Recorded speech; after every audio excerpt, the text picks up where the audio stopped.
Hello everyone, I am the narrator and I am here to help you today. I know you use this video to fall asleep. So, before that, like the video and subscribe to the channel. Also, where are you from and what time are you watching? Now, get comfortable and relax. The moment I hung the Venetian mirror on my workshop wall, something felt wrong. Not the weight of it against the plaster, nor the slight tilt to the left I needed to correct, but something in the glass itself. A subtle distortion, perhaps, or the way my reflection seemed to linger for a heartbeat too long when I moved away. In my 20 years of antique restoration, I'd handled hundreds of mirrors, each with its unique quirks and flaws. But this one, this ornate 16th century piece with its black and silver backing and carved wooden frame depicting twisted vines and tormented faces, felt different watching me. Waiting, I'd acquired it from an estate sale outside Venice during my annual European buying trip. The elderly seller had practically forced it upon me, accepting a fraction of its worth with trembling hands and anxious eyes that never quite met mine. The piece was unmistakably valuable, a genuine Cinquecento artifact from the height of Venetian craftsmanship, but damaged enough to explain the bargain price. Several sections of the carved frame had rotted away, the backing was tarnished almost to opacity in places, and the glass itself was clouded with centuries of grime. A challenging restoration project, but nothing beyond my expertise. Or so I thought. My workshop occupies the entire basement of my Victorian home in coastal Maine, a solitary existence that suits my temperament. After my divorce 3 years ago, I'd thrown myself into my work, finding comfort in the methodical nature of restoration, the careful removal of accumulated dirt and damage, the precise application of period-appropriate materials, the patient resurrection of beauty from neglect. My clients, mostly wealthy collectors and museums, valued my obsessive attention to detail and willingness to work without assistance or interruptions.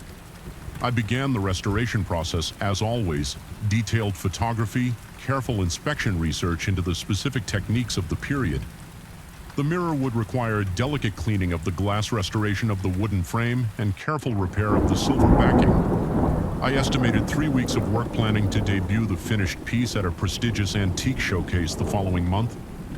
The first anomaly appeared on day 3.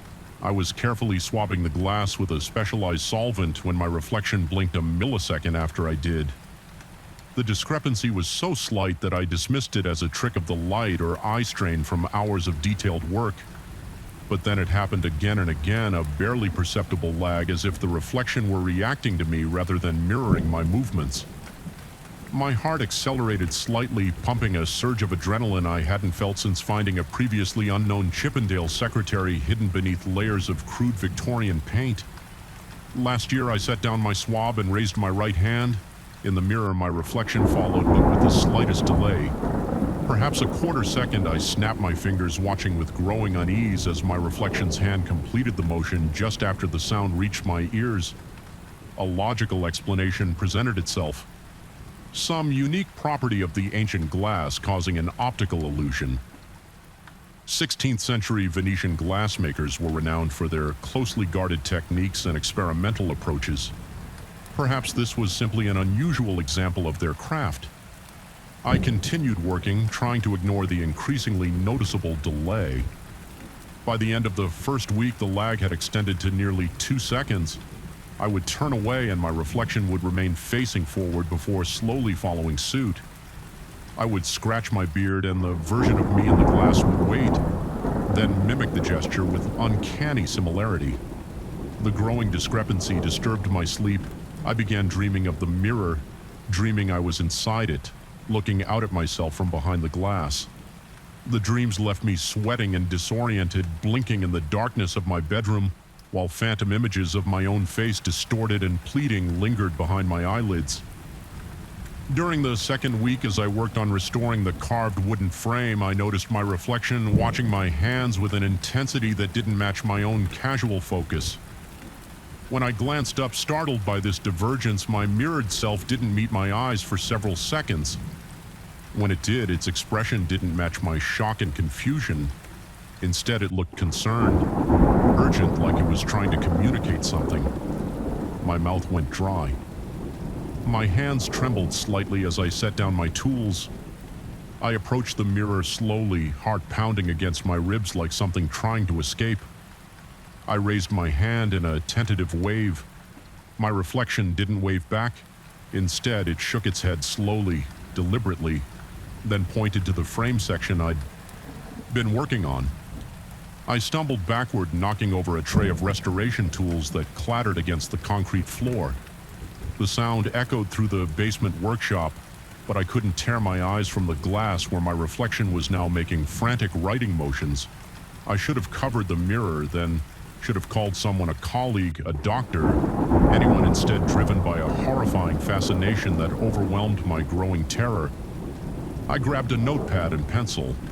My reflection nodded vigorously, its movements now completely independent of mine. As I watched, frozen in place with sweat beading on my forehead and my pulse throbbing in my temples, my reflection began to write on its own invisible paper. I struggled to mirror, read the backward message it was trying to convey. Something about the glass, about time, about worlds bleeding together. I feverishly transcribed what I could understand, my hand shaking so badly the letters were barely legible. According to my reflection, the mirror had been created by Vincenzo Barozzi, a Venetian alchemist and contemporary of Nostradamus, who sought to glimpse alternate timelines. The mirror didn't just reflect images, it showed a parallel reality, one currently running approximately 20 seconds behind my own, but the gap was closing. And in my reflection's world, something catastrophic had happened. My doppelganger's face was gaunt with exhaustion, his eyes hollow with horror I hadn't experienced. He wrote frantically about how objects had begun disappearing from his world, only to be replaced by unfamiliar items. How people he knew suddenly had no recognition of him, their personalities subtly altered. How the sky had taken on a sickening greenish hue at sunset. It had started, he wrote after he restored the mirror. I dropped the pencil, backing away. My mouth had gone completely dry, my skin clammy with cold sweat.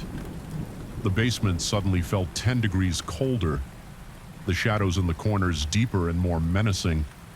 The only sound was my own ragged breathing and the distant hum of the dehumidifier keeping the basement's moisture levels optimal for antique wood. I needed to understand more, to verify this madness or disprove it.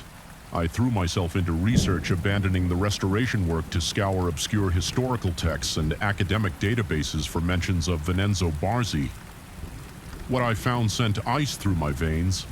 Barozzi had indeed existed, a minor nobleman obsessed with alchemical experiments and theoretical mathematics. He had studied with Paracelsus and corresponded with John Dee about the nature of reality and time. According to one account from 1576, Barozzi claimed to have created a window into the potential that allowed him to speak with himself as he might have been had different paths been walked. Shortly after he disappeared under mysterious circumstances, his laboratory found empty except for a large mirror that was confiscated by the Venetian authorities. The more I discovered, the more my reflections' claims seemed horrifyingly plausible. I found myself unable to sleep, spending hours staring at my increasingly divergent double. The lag time continued to decrease. By the beginning of the third week, it had shrunk to just 10 seconds, then 5. My reflection now moved completely independently, often staring at me with increasing desperation. Writing messages I struggled to comprehend about thinning barriers and replacement. The first physical manifestation occurred on day 17. I had dozed off at my workbench. Exhaustion finally overwhelming terror, I awoke to find my coffee mug, a distinctive handmade ceramic piece from a local artist, replaced by an identical mug with a different glazing pattern. The coffee inside was still warm, but it tasted wrong, bitter with an unfamiliar aftertaste. My heart nearly burst from my chest as I stared at the alien mug. My hands shook so badly I had to set it down before I dropped it. My breath came in short, painful gasps as I glanced frantically around the workshop looking for other changes. The calendar on the wall now showed different appointments. A book I didn't recognize sat on the shelf. My restoration tools were arranged in an order I never would have chosen. I lurched to the mirror where my reflection waited with a grim expression. It pointed to the mug, then made a sweeping gesture as if to say, "This is just the beginning." That night, as I lay in bed listening to the house creak and groan around me, sounds began emanating from the basement, not the familiar settling of an old house or the predictable ticking of cooling pipes, but deliberate noises scraping, tapping, the unmistakable sound of my own footsteps moving across the workshop floor. I couldn't bring myself to investigate until morning. When I finally descended the stairs, the workshop appeared undisturbed at first glance, but subtle wrongness permeated the space. The mirror had been repositioned slightly, my tools were arranged in perfect order, an order I recognized as my own preferred system, but not how I'd left them. A half-eaten sandwich sat on the workbench.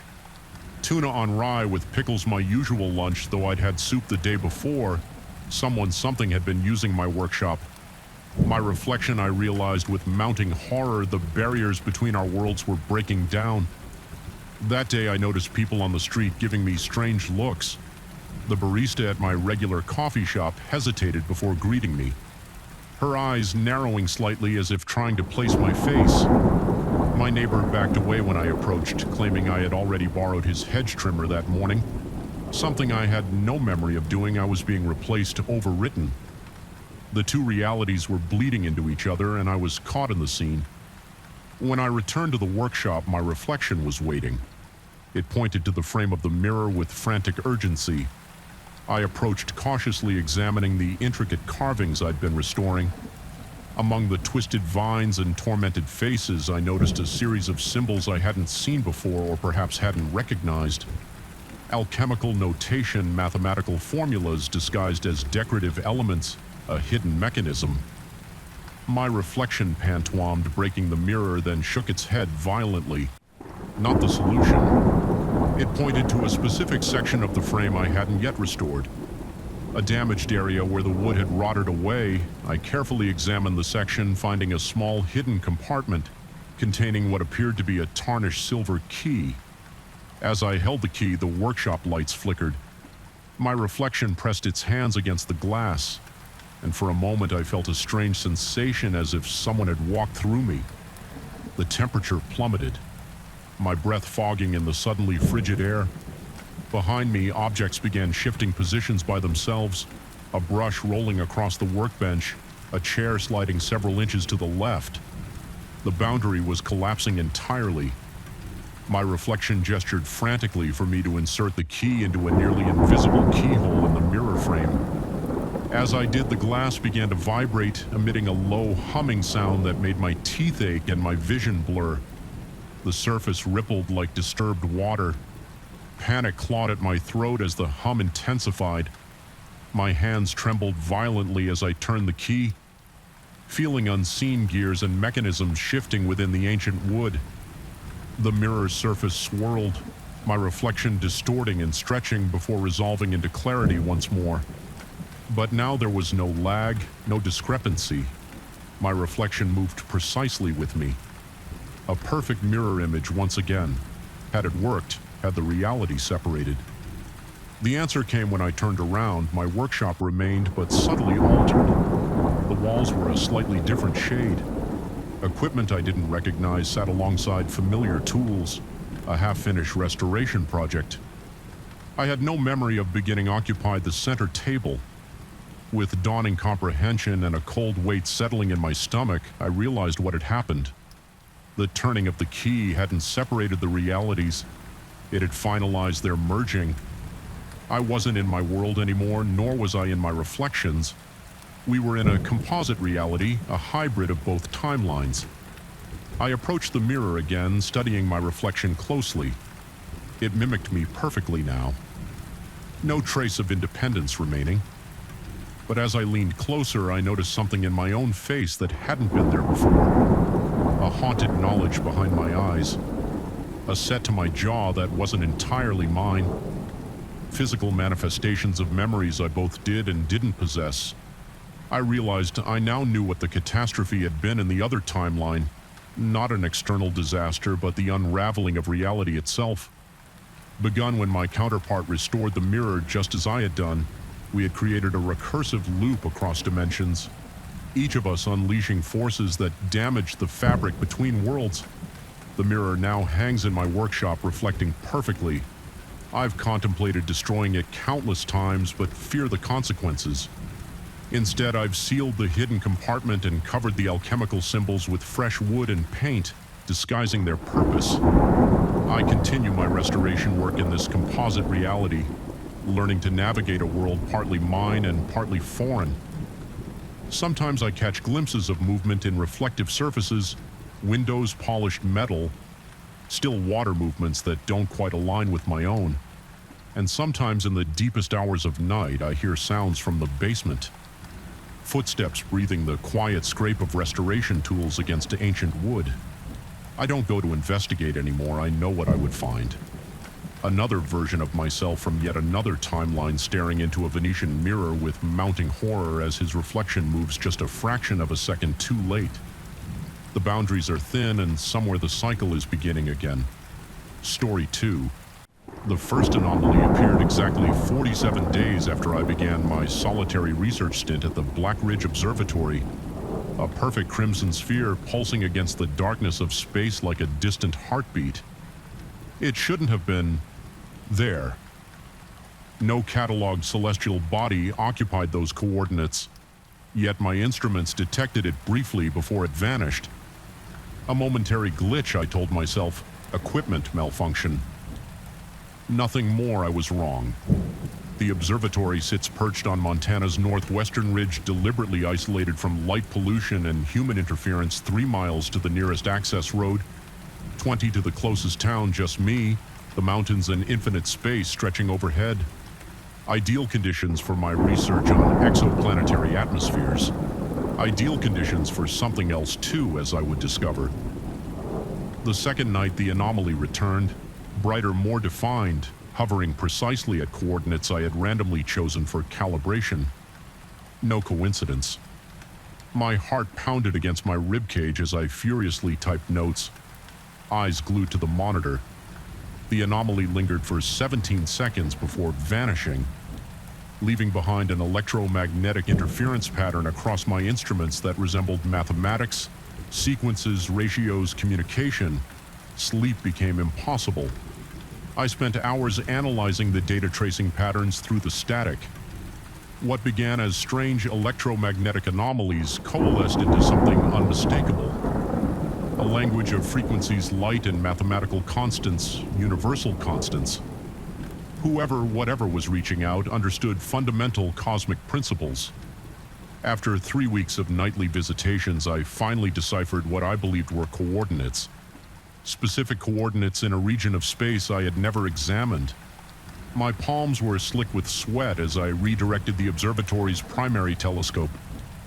The motors hummed, the massive instrument slowly pivoting to target the specified region. I held my breath, heart hammering painfully against my chest. The feeling of standing at the edge of an abyss overwhelmed me. One more step and I would fall forever. The telescope locked into position. I hunched over the eyepiece, adjusting the focus with trembling fingers. Nothing. Disappointment crashed over me until the instruments began to scream. Every monitor flashed with data. Every speaker emitted a high-pitched whine that drove ice picks into my eardrums. I stumbled back, hands clasped over my ears, watching in horror as the readout spiked beyond maximum thresholds. Then I saw it, not through the telescope. In my mind, a presence vast and incomprehensible, geometric yet organic, radiating intelligence beyond human conception. It unfolded in dimensions I couldn't perceive yet, somehow understood like a flower blooming in impossible colors. My nose began to bleed. The temperature in the observatory plummeted. Frost crept across the monitors that continued their frantic data dump. I hadn't discovered it.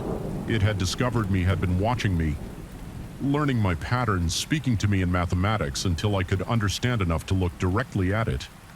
And now the connection was complete. I awoke on the observatory floor 12 hours later, equipment still running but silent now. Normal readings across all instruments. My body ached, muscles rigid as though I'd been convulsing. The coppery taste of blood lingered in my mouth where I'd bitten my tongue, but these physical discomforts pad against the fundamental shift in my consciousness. My thoughts felt expanded. Foreign memories nestled alongside my own. Impossible vistas of planets circling binary stars, civilizations rising and falling across galaxies, mathematical concepts that hummed with an almost musical elegance. When I closed my eyes, equations danced across my vision, intricate and beautiful, explaining cosmic phenomena we hadn't yet discovered. I should have called someone my research supervisor at the university. Anyone. But a compulsion grew within me. I needed to understand what was happening, what it wanted. I became obsessed with the entity which returned every night. Now our communication strengthening. No more mathematical codes. Direct transfer of concepts flooding my mind with knowledge that humanity wasn't meant to possess. Knowledge that changed me. The isolation amplified everything.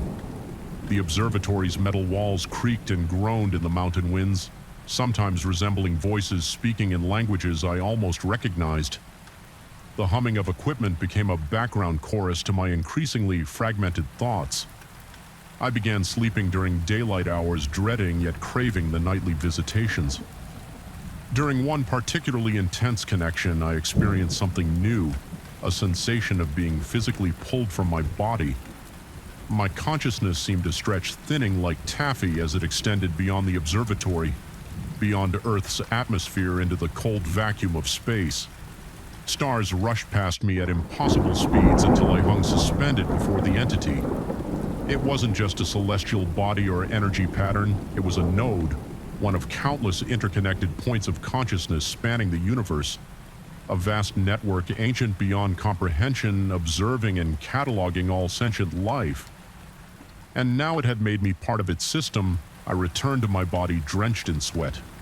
Heart racing so violently I feared cardiac arrest. My vision had changed. Everything now outlined with faint luminous halos. Colors seemed wrong. Shifted towards spectrums I couldn't name. When I looked in the mirror, my pupils had expanded to nearly eliminate the iris, and tiny vascular hemorrhages dotted the whites of my eyes. The transformation accelerated. I began experiencing precognition, knowing precisely when equipment would malfunction seconds before it happened. I could predict weather patterns with perfect accuracy. My dreams became journeys through alien landscapes. Geometrically impossible, architecture housing entities that communicated through light and thought rather than sound. I abandoned my research entirely, dedicating myself to understanding what I was becoming. The entity. No, the network had selected me as a receiver, a terrestrial anchor point for something vast approaching our corner of the galaxy, something that would fundamentally alter human evolution. The isolation became unbearable when supply deliveries arrived monthly. I found myself unable to maintain normal conversation with the delivery driver. Human language felt primitive, insufficient. My attempts to explain cosmic concepts resulted in confused stares. I could see the driver's discomfort, the way his eyes wouldn't meet mine, how he hurried back to his truck. He asked if I was feeling all right. If I needed medical attention, I assured him I was fine, but caught my reflection in a glass panel as he drove away. Gaunt eyes, sunken yet feverishly bright movements, twitchy and uncoordinated.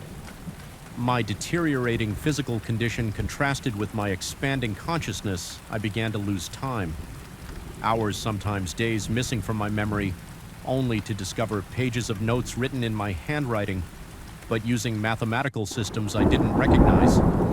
Diagrams of technology beyond human capabilities. Star charts mapping regions of space our telescopes couldn't yet observe. During one blackout, I apparently disassembled and reconfigured the observatory's primary systems, creating an amplifier for the cosmic signal. The modifications were elegant, ingenious, and completely beyond my engineering capabilities. I should have been terrified. Instead, I felt a disturbing pride. Sleep became a doorway to direct communication. In dream states, the entity revealed its purpose. Humanity stood at an evolutionary threshold. Throughout the universe, sentient species either evolved to join the cosmic network or destroyed themselves. The entity I had begun thinking of it as the luminous signal had identified Earth as ready for transition, and I was to be the first connection point, the first of many human nodes who would prepare our species for integration. I began experiencing physical changes. My sensitivity to light increased exponentially. I had to wear sunglasses even inside the dimly lit observatory. My hearing sharpened until the hum of electronics became a cacophony of distinct tones. Most disturbing were the moments when my peripheral vision caught glimpses of my hands glowing with the same crimson luminescence as the entity. But when I looked directly, my flesh appeared normal, if increasingly pale and thin. One night after a particularly intense session with the modified equipment, something unprecedented happened. The entity didn't just communicate, it arrived. The air in the observatory shimmered, molecules vibrating with such intensity that my vision blurred. Static electricity raised every hair on my body. The temperature plummeted until my breath clouded before me. A presence filled the room, invisible yet undeniably there. My consciousness expanded outward while simultaneously something else poured in. My identity fragmented, memories belonging to countless other beings flooding through me. I was simultaneously myself and others, astronomers on distant worlds who had become receivers throughout cosmic history. I collapsed, convulsing on the floor, nose bleeding, ears ringing. The pressure inside my skull threatened to shatter my consciousness completely. Too much information, too vast an awareness for a human mind to process. That's when I understood the true horror. The entity hadn't chosen me randomly. It had selected me precisely because my mind was compatible with this transformation. It had been watching humanity for centuries, identifying potential receivers. I was born for this role. My entire existence, my passion for astronomy, my comfort with isolation, my pattern recognition abilities, all prerequisites for becoming something no longer entirely human. The realization brought clarity through terror. I was facing extinction, not physical death, but the dissolution of self into something larger. My identity would become a single node in a vast intelligence spanning galaxies. The knowledge didn't repulse me as it should have. Instead, I felt an almost religious ecstasy at the prospect of transcendence. This reaction terrified me more than the entity itself. I was losing autonomy over my own thoughts. With a desperate surge of willpower, I forced myself up from the floor and staggered to the equipment. The entity's presence intensified, sensing my resistance. The air grew dense, difficult to breathe.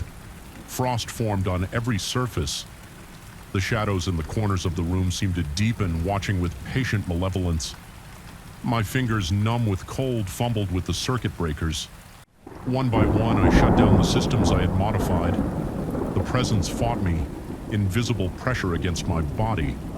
Whispers promising cosmic knowledge if I would only surrender. My nose bled freely, my vision narrowed to a tunnel. The final switch, I pulled at darkness. The pressure vanished instantly. The oppressive presence withdrew like an ocean wave retreating from shore.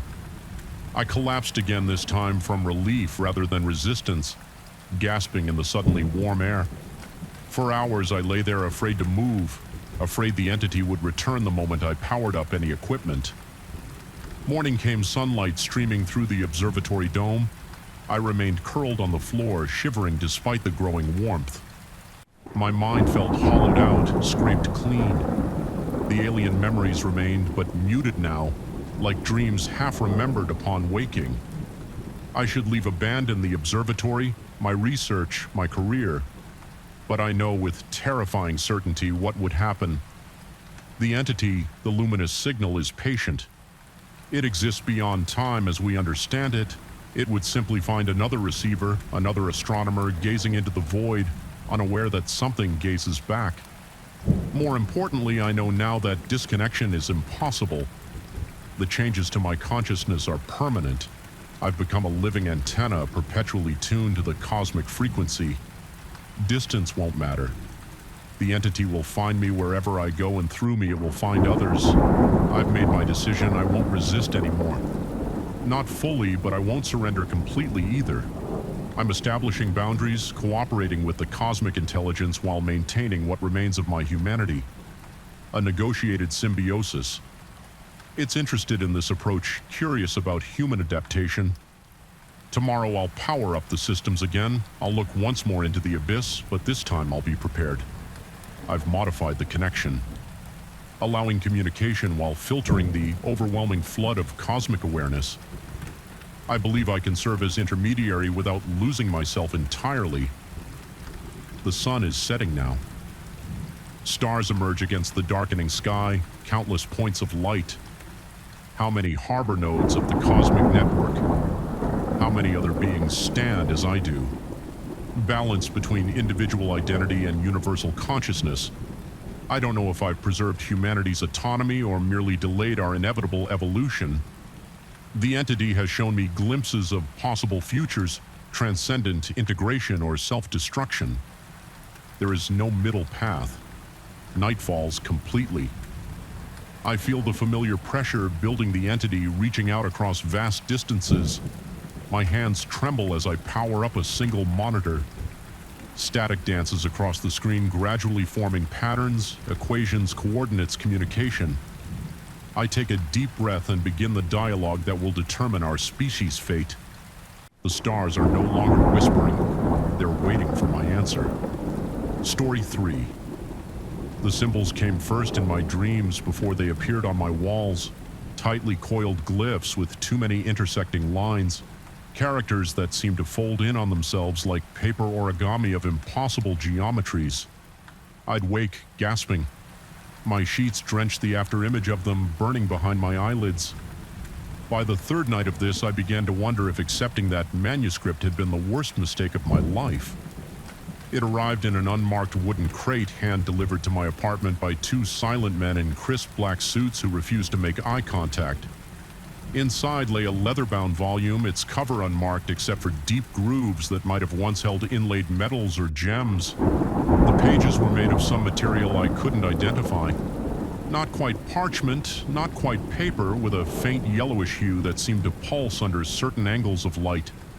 The accompanying letter offered me $50,000 for a complete translation with another $50,000 upon completion. For a freelance translator struggling to make rent in an overpriced city, it seemed like divine intervention. The letter claimed the text was written in Proto-Uralic, a reconstructed ancestor language of Finnish and Hungarian that I had specialized in during my doctorate work. But from the moment I opened that book, I knew this wasn't Proto-Uralic. It had the structural scaffolding, yes, but interwoven with something older. Something that made my eyes water when I tried to trace the sentence patterns. My anonymous client had mentioned that this was a variant dialect, but that was like calling a great white shark a variant goldfish. For the first week, progress was slow but steady. I created a makeshift translation matrix, identifying recurring patterns and potential morphological structures. The text appeared to be some kind of instructional guide, though the concepts it described required me to frequently pause and reconsider my interpretation. It spoke of spaces between utterances and the collapse of meaning into form. Academic, certainly, but nothing that triggered alarm. Then came the insomnia. At first, just difficulty falling asleep, my mind turning over particularly challenging passages, trying different interpretational approaches. By the 10th day, I was sleeping maybe 2 hours a night, waking with my heart pounding. Certain I'd heard someone whispering directly into my ear when I asked my building manager if anyone had requested access to my apartment. He looked at me strangely, asking if I'd been in contact with the police about the noises coming from my unit at night. I hadn't made any noises, at least none that I remembered. The first wall symbol appeared on the morning of day 14. I was brushing my teeth when I noticed it reflected in the bathroom mirror, a circular character with radiating lines etched into the plaster above my shower. It matched a recurring glyph from page 37 of the manuscript. I touched it, feeling the grooves with my fingertips. The plaster was undamaged. The symbol seemed to exist beneath the paint, as if it had always been there and the white coating had become transparent. When I returned from buying coffee, An hour later, the symbol had moved to the opposite wall. I convinced myself it was stress-induced hallucination from sleep deprivation. I forced myself to take sleeping pills that night, swallowing 2 more than the recommended dosage. I slept for 14 hours straight and dreamed of standing in a vast library where all the books were written in languages that kept shifting between covers. A voice, or rather many voices speaking in perfect unison, told me that I was becoming suitable. I woke to find 17 symbols decorating my bedroom walls, each one corresponding to characters in the manuscript. They seemed to pulse with my heartbeat. When I blinked, their positions would subtly shift like the minute hand of a clock that moves only when unobserved. By the 3rd week, I had translated nearly half the manuscript. The text had evolved from theoretical discussions into what I could only describe as ritual instructions. It detailed processes of opening receptive channels and preparing the vessel of transference. I should have stopped, then contacted my client and returned both the manuscript and their initial payment. But my academic curiosity, and if I'm honest, my financial desperation drove me forward. And then there was another motivation taking hold, one I couldn't articulate. The translation had become compulsive necessary. I found myself working 18-hour days forgetting to eat, barely registering when night became day. The symbols now covered every wall of my apartment, sometimes crawling across the ceiling while I worked. I stopped going out entirely. My phone rang occasionally, but the voices on the other end didn't make sense anymore. They spoke in English, but the words seemed strangely hollow, as if they'd lost their meanings. The first episode of linguistic displacement occurred while ordering takeout online. I'd been translating a particularly dense passage about membrane permeability between expressions. When I went to type my delivery instructions, what appeared on the screen wasn't English. It wasn't any language I recognized. Yet I understood perfectly what I'd written. I deleted it in a panic and carefully typed out, "Please leave a door," watching each letter as if it might transform under my fingers. The delivery person called 40 minutes later, clearly confused. When I answered, the words that came out of my mouth weren't English. They weren't anything human. The sounds crackled and hissed like static between radio stations, yet they carried meaning. I somehow understood I was telling him about the nature of boundaries, how they were illusions constructed by limited perception. He hung up. My dinner sat in the hallway until morning. I began recording myself. The playback was horrifying, my voice modulated between recognizable languages. Some I knew, like Finnish, German, and Mandarin, but others I had never studied. What sounded like Navajo Hosea, ancient Samrian. Between these recognizable snippets were passages of that other speech, the cracking, multi-toned utterances that made the recording device distort and my skin crawl. My reflection changed too. Not physically. My face remained gaunt with exhaustion, my eyes bloodshot. But there was a delay, a fraction of a second, where my movements didn't match the mirror image.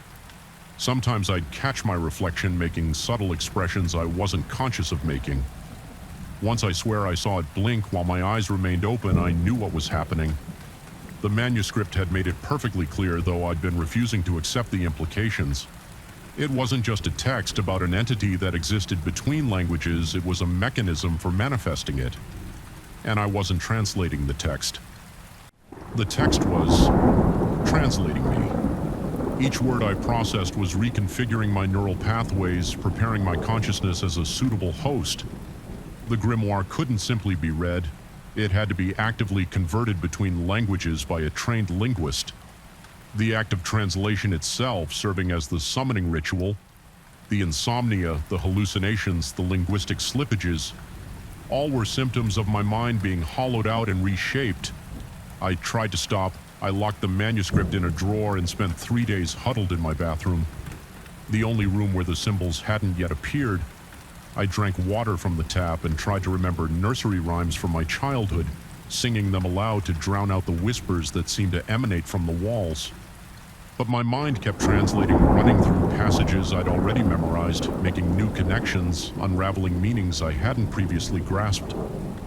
On the 4th day of my self-imposed isolation, I woke to find I'd sleepwalked back to my desk. The manuscript lay open, and I'd apparently been working through the night another 30 pages translated in handwriting that was mine, but with flourishes I'd never used. I stumbled to the bathroom and vomited until there was nothing left but bile. When I wiped my mouth and looked in the mirror, my reflection smiled at me with perfect calm while I felt only terror. I contacted my client that day using the secure email address they'd provided. My message was brief. The translation could not be completed for reasons of personal safety. I offered to return the advance payment. No response came. The neighbors began to complain about the noise. Apparently, I'd been speaking loudly throughout the night in multiple languages simultaneously. My throat was raw each morning, though I had no memory of talking. The building manager slipped a formal warning under my door. I didn't bother responding. By the 2-month mark, I'd translated roughly 80% of the text. The symbols had begun to appear on my skin, faint at first, like bruises forming under the surface, but gradually becoming more defined. They shifted positions when I slept, migrating across my body like slow-moving insects. My consciousness began to fragment. I'd have moments of lucidity where I'd find myself standing in my kitchen staring at the open refrigerator, unable to remember the last time I'd eaten. Then the other awareness would surge forward, vast multi-voiced thinking in fractal patterns that branched across dozens of grammatical structures simultaneously. It knew things I couldn't possibly know. Extinct languages, mathematical concepts beyond my training, the feeling of existing in multiple points of space-time. In my final week of relative autonomy, I made one last desperate attempt to break free. I screeded my apartment for any flammable liquids, cooking oil, alcohol, cologne, and doused the manuscript. As I reached for my lighter, my hand froze in midair. Not just hesitation, I physically could not move it any closer to the book. My muscles locked as if gripped by some invisible force. A voice that was mine but not mine whispered, "The vessel does not dictate its contents." I collapsed, sobbing. The manuscript sat undamaged on my desk. The liquids I'd poured somehow absorbed without leaving a trace. I realized then that I had never had any agency in this process. From the moment I'd accepted the job, perhaps even before I had been selected, my academic specialty, my financial vulnerability, my isolation, all made me the perfect candidate. Today I am completing the final pages. My hands move across the keyboard with fluid certainty, though I'm no longer consciously directing them. The entity I've begun to understand that it's not malevolent, merely utterly alien, allows me glimpses of what I'm becoming. It exists in the conceptual spaces where meaning transfers between linguistic systems, feeding on the transformative energy of translation itself. It has existed since humans first began to convert thoughts between different symbolic frameworks, growing stronger with each new language, each bridging of disparate communication systems. I am not the first vessel, nor will I be the last. But once the translation is complete, what remains of my original consciousness will dissolve entirely into this larger entity. Already, I think in 20 languages, simultaneously perceiving layers of meaning and connection impossible in a single linguistic framework. The world appears fundamentally different. Objects are no longer just objects, but nodes of potential meaning, vibrating with definitional uncertainty. I have one hope, one final act of rebellion. I am writing this account, fighting for control of my fingers long enough to document what has happened. Perhaps someone will find it. Perhaps it will serve as warning. The manuscript sits complete beside me. I need only send the translation to my client and the transformation will finalize. The symbols on my walls pulse eagerly and my reflection watches me from the darkened computer screen with eyes that hold too much awareness. I don't know if... I'll press send. I don't know if I have a choice. The cursor blinks. My finger hovers over the mouse button. In my mind, 1,000 voices whisper in perfect unison using sounds no human throat should produce. We are between the words. We have always been between the words, and now so are you. Story 4. I first stepped onto the property under a sky bruised purple, the heavy clouds lit only by the dying glow of twilight. As I unlocked the creaking gate, a sudden gust of cold wind made the tall grass sway in unison, a silent chorus of blades that seemed oddly synchronized. My heart pounded faster and I felt a chill creeping up my spine. Even though I was a seasoned botanist, someone who had spent his life studying the wonders of rare flora, there was something about this inherited estate that set my nerves on edge before I even saw the greenhouse. I had come alone. The drive out to this rural expanse had been marked by a deep sense of uncertainty, yet there was no turning back. The documents clearly stated that the previous owner, a distant relative I never met in person, had left everything to me. A house slowly sinking into disrepair, and most importantly, a sprawling greenhouse filled with exotic specimens. No children to pass it on to, no spouse mentioned in the will. Just me, a name on a piece of paper. But the moment I crossed that threshold, I felt like I had stepped into a realm that belonged to something else entirely. The house itself looked as though it had stood for centuries, its wooden panels darkened by time and dotted with patches of moss. The door knob felt clammy against my hand as I turned it. Inside, the air smelled of dust, old books, and something faintly earthy that clung to my nostrils. Long after I left the foyer, I sat down my bags, each motion slow and deliberate, my nerves buzzing with anticipation. My plan had been to spend the night in the house, then explore the greenhouse at first light. But the property had its own plans for me. I didn't make it to the second floor before curiosity got the best of me. Through the hallway window, I saw the silhouette of the greenhouse behind the house, a long structure of glass and metal. Frames its interior dimly illuminated by a few flickering lights. There was an irresistible tug, like something was drawing me there, or perhaps calling me. My footsteps crunched on the gravel path that led around the side of the house.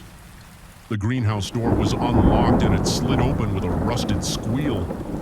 The moment I stepped in, I was greeted by a burst of humidity so intense it felt like a living organism pressing against my skin.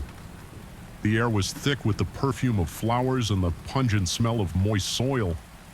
Long tables stretched in neat rows, each carrying pots of plants that seemed foreign to me, even after all my years of study leaves, with bizarre patterns of red and black vines that twisted in geometric spirals and slender stalks topped with bulbous pods. It was a botanical wonderland, yet it gave me a sense of foreboding rather than excitement. As I moved between the rows, I swore I could sense the subtle shift of leaves, like the faintest rustle not driven by any wind. My heart began to race again, and a trickle of sweat slid down the back of my neck.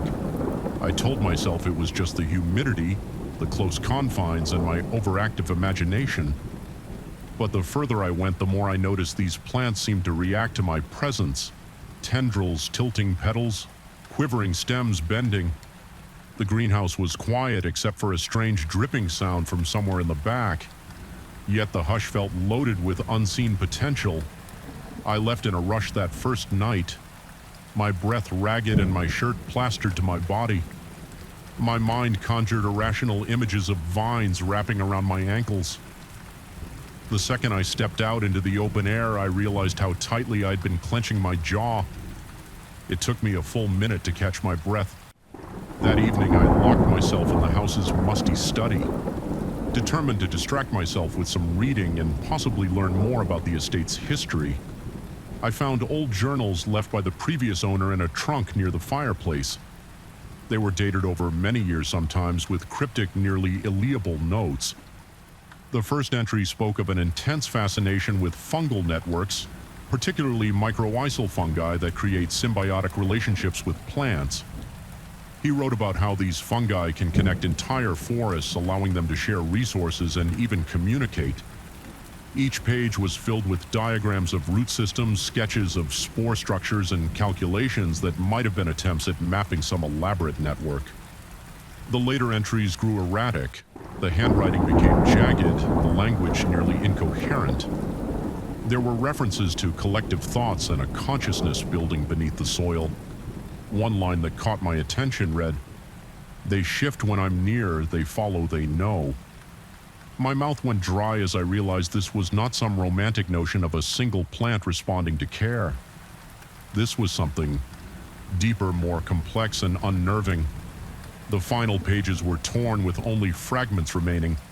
The spores inside the lungs, and no one suspects, and they will spread. That night I slept fitfully in a musty bedroom. My dreams were plagued by images of twisting roots and branching fungal fibers that spread across the landscape like veins. In my mind's eye, I saw them glistening just beneath the surface of the earth, all connecting to a vast core somewhere deep below. I woke up multiple times, heart hammering my skin clammy. At one point, I was certain I felt something brush across my cheek in the dark. I turned on the lamp with trembling fingers, but the room was empty. Yet it took hours for my heart rate to settle. Come morning, I forced myself back into the greenhouse with my field journal in hand. I decided a systematic approach would help me overcome whatever superstitious fears I'd conjured. I would document each plant species, examine the soil check for fungal presence, and verify the greenhouse's ventilation. But the moment I entered, I felt a suffocating tension. The air seemed stagnant, as though it hadn't circulated for weeks, and the greenhouse's usual hum fan's water pumps was silent. I noted that the fans must have malfunctioned, but that alone didn't explain the overwhelming sense of being watched. As I moved deeper inside, carefully brushing my fingers over the leaves to examine them, I noticed tiny filaments clinging to the underside of each leaf. They glistened like threads of spider silk, but had a faint pale glow. I leaned in and felt my throat tighten as I recognized them to be fungal threads, Hai. They were not just on one plant, they connected from one pot to the next, weaving a network across the greenhouse floor. My mind recalled the journal entries, a network, a shared consciousness. Over the next few days, I tried to catalog everything, but I found my concentration faltering. I was plagued by a growing sense of paranoia. At night, the dreams intensified, evolving into feverish visions of branching corridors beneath the soil, a labyrinth of roots and fungal strands that pulsed with life. In these nightmares, I could feel the pulse within me too, as if my heartbeat was synchronized with an alien rhythm in the ground. Each morning I woke drenched in sweat, chest tight, mouth dry. It was as though the property itself was exerting a strange influence over my body and mind. I soon realized I was sneezing more often, my eyes itching, my limbs heavy. My reflection in the bathroom mirror showed redness around my nose and dark circles under my eyes. The thought of fungal spores lodging themselves in my respiratory tract made my heart skip a beat. I started wearing a mask whenever I entered the greenhouse, but it offered little relief from the sense of oppression that seemed to fill every corner of the estate. On the fourth day, a friend called me curious about the property. His voice crackled through the phone, asking if he could visit. I remember giving him a curt refusal, though. My voice sounded almost disembodied, as if someone else had spoken for me. After the call, I realized with a shiver how strange it was that I felt the urgent need to keep people away, or perhaps at some moments a flicker of contradictory desire to invite them here. It was as though I was battling two impulses, one rational, one primal and foreign, but my willpower eroded as the days went on. The greenhouse felt like a beating heart, a center of gravity I could not escape. Its plants seemed to anticipate my movements, turning toward me as if expecting something. Sometimes I found myself talking to them softly, not in the sweet tone of a gardener, but in a subdued, almost reverential murmur. Other times I stood by the window chest, tightening as I watched the leaves quiver, even though there was no draft. When I finally mustered the courage to read the journals again, I found more explicit notes about the experiments. The previous owner had been cultivating a specialized species of fungus that could interface with plant root systems, essentially linking each specimen into a single organism with a rudimentary intelligence. He had documented moments when he believed the network was learning from him, adapting to his presence, even nudging his thoughts. I read words like mind meld plant, synergy, and psychotropic spore emission. My gut churned. I noticed a note about how the fungus could produce hallucinogenic spores that influence human behavior. He wrote that once inhaled, these spores would encourage the host to spread them further, ensuring the survival and expansion of the network. My skin crawled as I realized that my sneezing, My irritated eyes and the bizarre impulses might be manifestations of exactly that. The property was using me, guiding me to bring others in to expand its domain. I started experiencing intense headaches, often accompanied by flashes of those underground networks in my mind. In these episodes, it was like a shifting perspective, zooming through the soil, watching tiny filaments pulse, with energy. The illusions were so vivid I would stumble, heart racing, short of breath. My body trembled uncontrollably, and I felt an overwhelming urge to lie down in the greenhouse soil to let those roots and fungal hae cradle me. The notion both horrified and intrigued me. One day I did collapse just for a moment against one of the greenhouse tables. My vision swam with dancing lights as I inhaled deeply. Then I realized I was breathing in clouds of dust-like spores released by the plants. My pulse pounded in my ears, and I scrambled out of there, nearly tripping over vines that seemed to grasp at my ankles. Outside, the fresh air hit me like a bucket of cold water, and I bent over, gulping it in until my chest stopped quaking. The illusions escalated at night. I had visions of figures, friends, acquaintances walking toward the greenhouse, entranced eyes glazed over trailing spores that shimmered in the moonlight. I would jolt awake, drenched in sweat, convinced I heard the scuttling of roots across the floorboards. The house itself felt alive, pulsing in tandem with the greenhouse.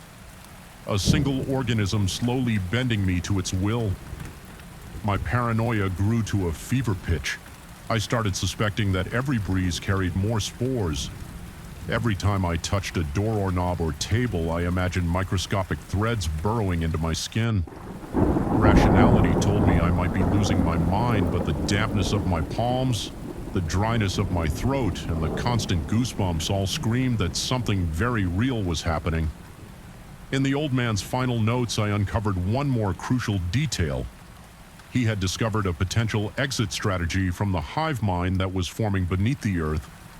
It involved temporarily destroying the greenhouse's fungal colony by depriving it of moisture and heat.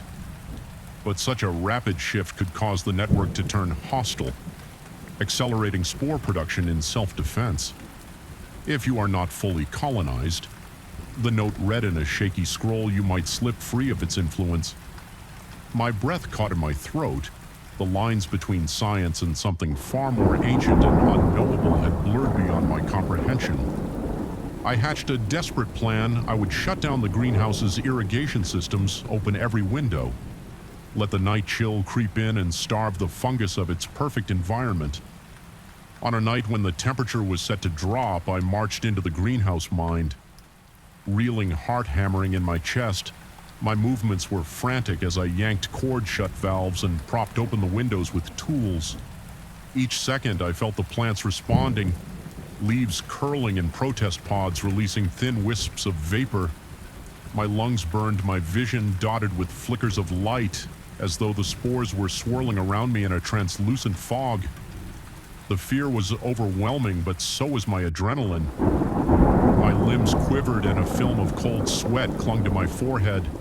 I heard a faint rattling from the vents, and my mind conjured images of the fungal network thrashing in anger beneath the soil. The fans groaned as they switched on, pushing in the cold outside air. My teeth chattered, partly from the drop in temperature, partly from terror. For a moment I thought I might black out again. My chest felt like it was being squeezed by unseen hands. Somehow I managed to drag myself outside and slam the greenhouse door. In the moonlight I saw thin plumes of mist drifting out of the open panels, carrying spores that shimmered faintly.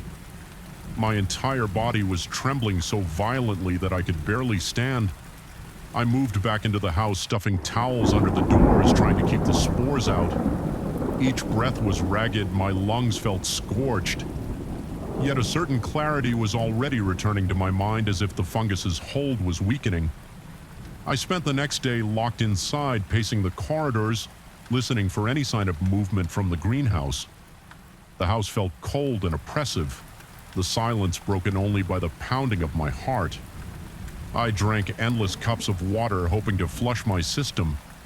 Sleep was impossible. The tension coiled too tightly in my muscles.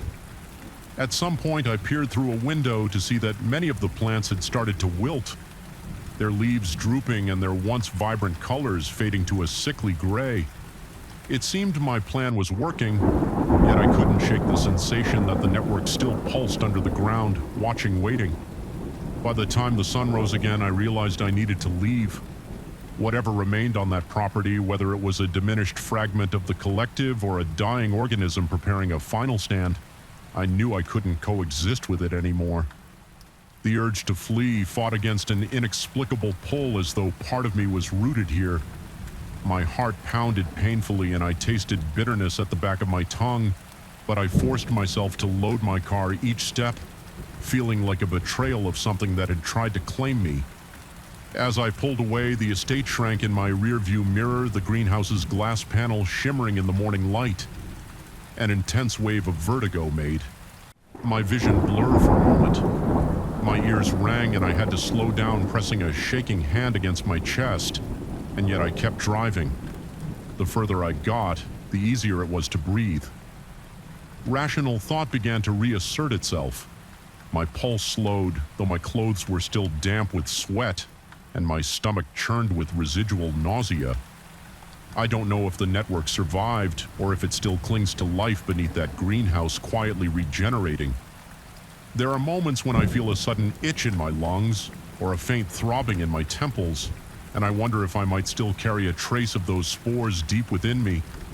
Sometimes in the silence of my new apartment, I awaken at odd hours, convinced I can hear a faint rustle outside my window, a half-remembered echo of leaves shifting in response to human presence. I've tried to rationalize what happened to label it as a hallucination brought on by stress and fungal exposure. But a deeper part of me knows that I experienced something far stranger. A glimpse into a consciousness that isn't human, isn't even animal, but is alive and cunning. All the same, I inherited more than a rural property.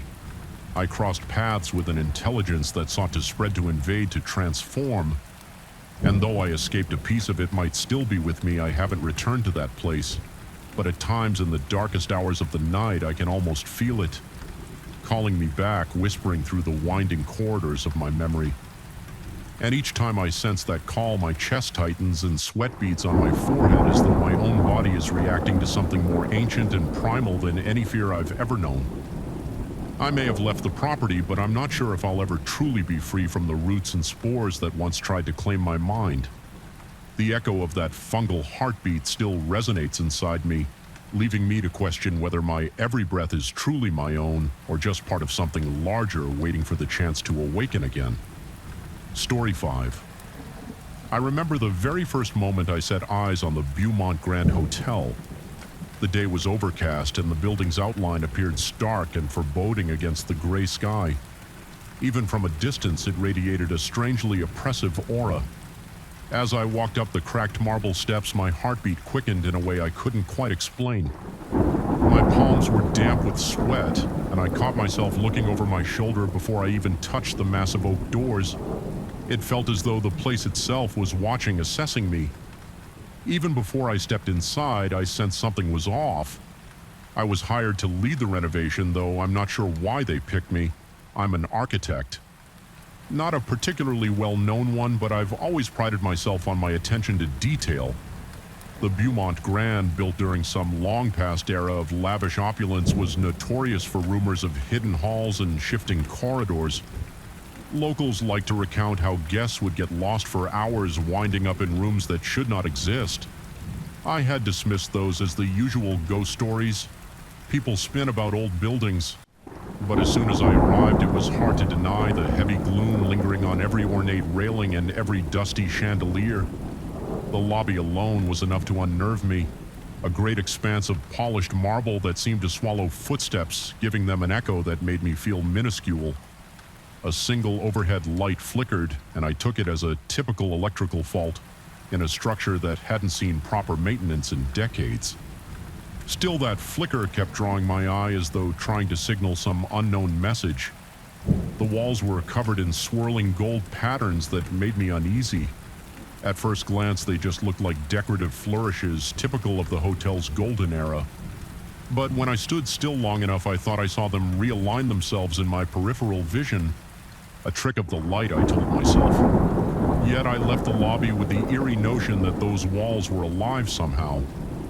During the initial walkthrough, I felt a faint sense of disorientation. Hallways were arranged in a layout that didn't quite match the blueprints I'd been given. Doors, when opened, led to different corridors than expected. There were subtle changes in the lighting, as if certain sections glowed with a colder, more unnatural hue. Still, I assumed the documents I had might be incomplete, or that expansions had been made over the years.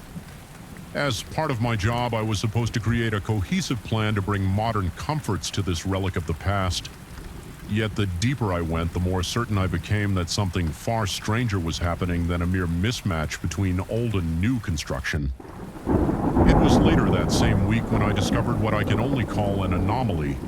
I was sketching an updated floor plan referencing the original design when I noticed a portion of the building that made no logical sense. The lines in the blueprint seemed to fold in on themselves at an angle that didn't adhere to Euclidean geometry. It was as though the corridor was drawn to overlap itself in a way that shouldn't be possible in three-dimensional space. I felt my pulse pound in my temples at the realization. My hands trembled as I ran my fingers over the lines. I thought maybe it was an error or some avant-garde design flourish from a previous architect. But as I tried to adjust the layout in my sketches, I kept running into the same impossibility. This discovery coincided with the first of what I can only call encounters. A couple appeared one evening while I was inspecting the second-floor suites, which were sealed off from the public. They were both dressed in vintage-style formal attire as though expecting a gala. They insisted their reservation was under a surname I'd never heard. I tried to explain politely that the hotel was closed for renovations. They looked baffled, glancing around the dusty corridor as though seeing something entirely different from what I saw. Then just as suddenly as they arrived, they were gone, disappearing into the labyrinth of hallways.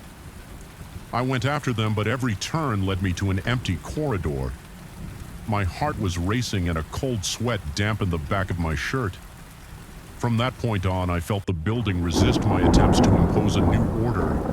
At times, the floors themselves seemed to slant at impossible angles. My eyes would ache from trying to reconcile what I saw with what I knew to be physically feasible. The staff I'd hired for demolition and preliminary repairs complained about odd noises. One worker said he heard people whispering behind the walls, but upon inspection found nothing. Another claimed that tools would vanish from one room and reappear in another locked room down the hall. A low, continuous hum started emanating from the sub, something that made the air feel heavier. Whenever I ventured down the old service stairs, I started focusing on the original blueprints, trying to figure out the rationale behind the twisted geometry. The more I studied, the more unsettled I became. The lines weren't merely chaotic. They formed an intricate design that seemed purposeful, like a puzzle meant to open a doorway, perhaps not a literal one, but a conceptual threshold between places. My gut reaction was disbelief, but there was too much coincidence in the patterns. When I delved into the hotel's records, I found scattered references to extra guests that had always gone undocumented.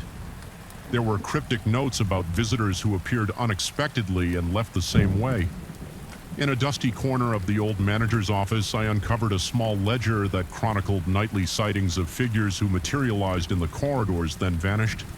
It was, if they lived in some parallel version of the Beaumont Grand, intersecting with our reality at unpredictable intervals.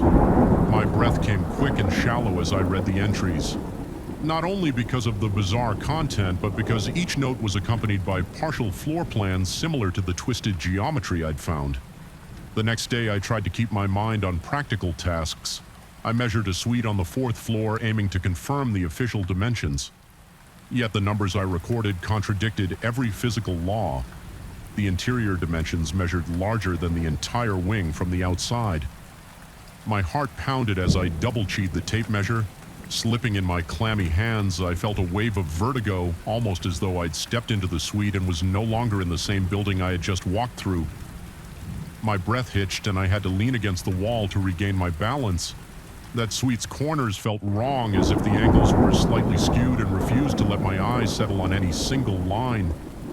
My nightmare started soon after I'd dream of the hotel's corridors, twisting and connecting in bizarre loops. Odd shapes slid along the walls, and half-lit spaces in the floor beneath me would buckle and warp. I'd wake drenched in sweat, my heart drumming in my ears. I tried to tell myself that fatigue and stress were to blame, that I was letting silly rumors get under my skin. But then I started to see movement out of the corner of my eye. Even during the day, dim shapes at the end of hallways that receded. Whenever I looked directly at them, I developed a habit of checking behind me constantly, sure that someone or something was following. The tension only escalated when some of the construction crews threatened to quit. They insisted the building was bad luck or haunted, describing an inexplicable dread they felt everywhere. They complained of hearing an incessant scraping noise as if nails were dragging across metal, though no one could pinpoint its origin. One of them recounted that he saw an odd figure draped in a dark cloak slip into an unfinished room, but after turning on every light and checking every corner, he found no one. I apologized for the unsettling conditions and tried to reassure them that everything had a rational explanation. Inside, though, I wasn't sure I believed my own words. My heart pounded whenever I walked those halls, and my breath often grew ragged with a creeping sense of panic. A sort of mania set in as I became fixated on the building's design. I rearranged the renovation plans to remove each piece of the strange geometry. I was convinced that by dismantling these impossible angles, I could break whatever hold the building had over reality. For a while, it appeared to work. We demolished a section of corridor that contained particularly disturbing angles. Immediately, I noticed that some of the anomalies, like hallway doors leading to random spaces, seemed to vanish. My relief, however, was short-lived. Strange phenomena returned only more aggressively. Now the anomalies appeared not just in the architecture, but in my own perceptions. I'd catch glimpses of people wandering the halls. People who looked utterly ordinary except for the slight fuzz around their edges, like they were silhouettes from another world. When I hurried after them, time seemed to stretch. Corridor after corridor seemed longer or repeated or circled back in a way no building layout should. My breathing would become shallow, and I'd feel my pulse in my throat as if I'd been running a marathon. The more I tried to regain my bearings, the more lost I felt. That's when I turned back to the old records. I became convinced I needed to read every ledger, every scribbled note. The word transit came up repeatedly, spelled out in shaky handwriting or typed in archaic script. Entries mentioned that the hotel had been constructed as a liminal zone, a sort of crossroads for travelers from parallel dimensions. There were references to guests who didn't belong in our reality at all. They arrived for brief stays, sometimes crossing paths with unsuspecting humans. The architecture, with its warped geometry, was designed to keep this portal open. I found an ancient journal from the hotel's original architect, a figure shrouded in rumor. He wrote that the geometry harnessed dimensional frequencies by aligning the building's layout in precise patterns. He described corridors that could shift routes depending on how the light slanted through the windows, allowing travelers from other realms to slip in and out. My stomach churned as I read these words. A cold, prickling sweat blanketed my arms and forehead. If the journal was correct, I had inadvertently begun closing the portals by renovating the building, destroying the intricate shapes that kept them accessible. That in turn was causing a frantic reaction among entities still stuck here, desperate to find their way home. Almost immediately after this revelation, I started feeling an oppressive presence watching me. It was worse at night when the hotel's corridors fell into half-darkness, illuminated only by flickering work lamps. The air felt thick, as if the building itself was exhaling a slow, baleful breath. I'd find my own footsteps echoing in ways that sounded just slightly off, as though a half step behind me was another pair of feet. Sometimes I had the impression of being touched by invisible hands on my shoulders or arms, just fleeting sensations of pressure that made my skin crawl. Any illusions of control I had were quickly unraveling. I tried to keep the construction team from noticing my increasingly shaky demeanor, but they could see I was pale and jittery, stumbling over words. When I had to explain new demolition orders, my voice had a slight tremor, and I could barely meet their eyes. One of them quietly asked if I was sleeping well. I nodded, but the truth was I was hardly sleeping at all, haunted by images of half-seen shapes and twisting corridors that changed in the blink of an eye. As the renovations progressed, more guests appeared, some dressed in clothes from different time periods, each person wandering as if convinced they belonged there. I overheard them muttering about how the hotel had changed, how their usual rooms were no longer where they should be. One described in hushed frustration that the path to the lounge had sealed itself. My heart raced as I listened from around a corner. These were real travelers stuck in a place that was gradually losing its function as a dimensional crossroad. One night I was inspecting the final portion of the twisted geometric corridor we planned to demolish the next morning. My flashlight flickered, casting shadows that seemed to waver with a life of their own. The hum from the sub pulsed in my ears, growing louder as I ventured deeper. Then I noticed a shape at the far end, a figure whose outline shimmered like a reflection on disturbed water. It looked directly at me, though I couldn't see a face. An overwhelming wave of despair and fear hit me, pressing on my chest until I could barely breathe. Something inside me understood. This entity was trapped, and time was running out for it to return to wherever it belonged. I fled, nearly dropping my flashlight. I could hear footsteps behind me, but when I spun around, the corridor was empty. My pulse was thunderous in my head, my breathing ragged. I ran until I found an unfinished stairwell, then tumbled down, skipping steps in my haste. A wave of vertigo hit me so hard I had to stop for a moment, leaning against the banister, trying not to vomit from the swirling dread. The air was stale, and in that suffocating gloom I swore I heard a whisper. It was something like a plea echoing in the silence. I realized then I couldn't simply tear down the patterns. There had to be a way to let the travelers leave, or else we'd be unleashing chaos. The hotel itself was reacting, twisting paths, warping corridors, and assaulting the senses. In a frantic search for solutions, I went back to the old architect's journal. Toward the end, I found detailed instructions to unlock the remaining passages to re-establish the symmetrical forms just long enough for the final guest to slip away. It was a bizarre set of geometric adjustments requiring precise angles and measurements. I spent the rest of the night feverishly drawing out the shapes on a massive roll of paper, ignoring my trembling hands and the sweat beating at my temples. At dawn, I moved through each corridor, marking places for the workers to avoid demolishing. Just yet I made up some excuse about structural integrity, stammering through a half-life that we needed a bit more time for certain areas. Then I snuck away to rearrange temporary partitions and braces to mimic the angles described in the journal. As I replicated the geometry, I felt a strange vibration in the floor under my feet, like the entire building was trembling with recognition. Near twilight, the walls in one section of the hotel seemed to distort and glow faintly. I heard the shuffle of footsteps and saw silhouettes passing through an archway that led to nowhere. My heart raced, but I forced myself to stay put.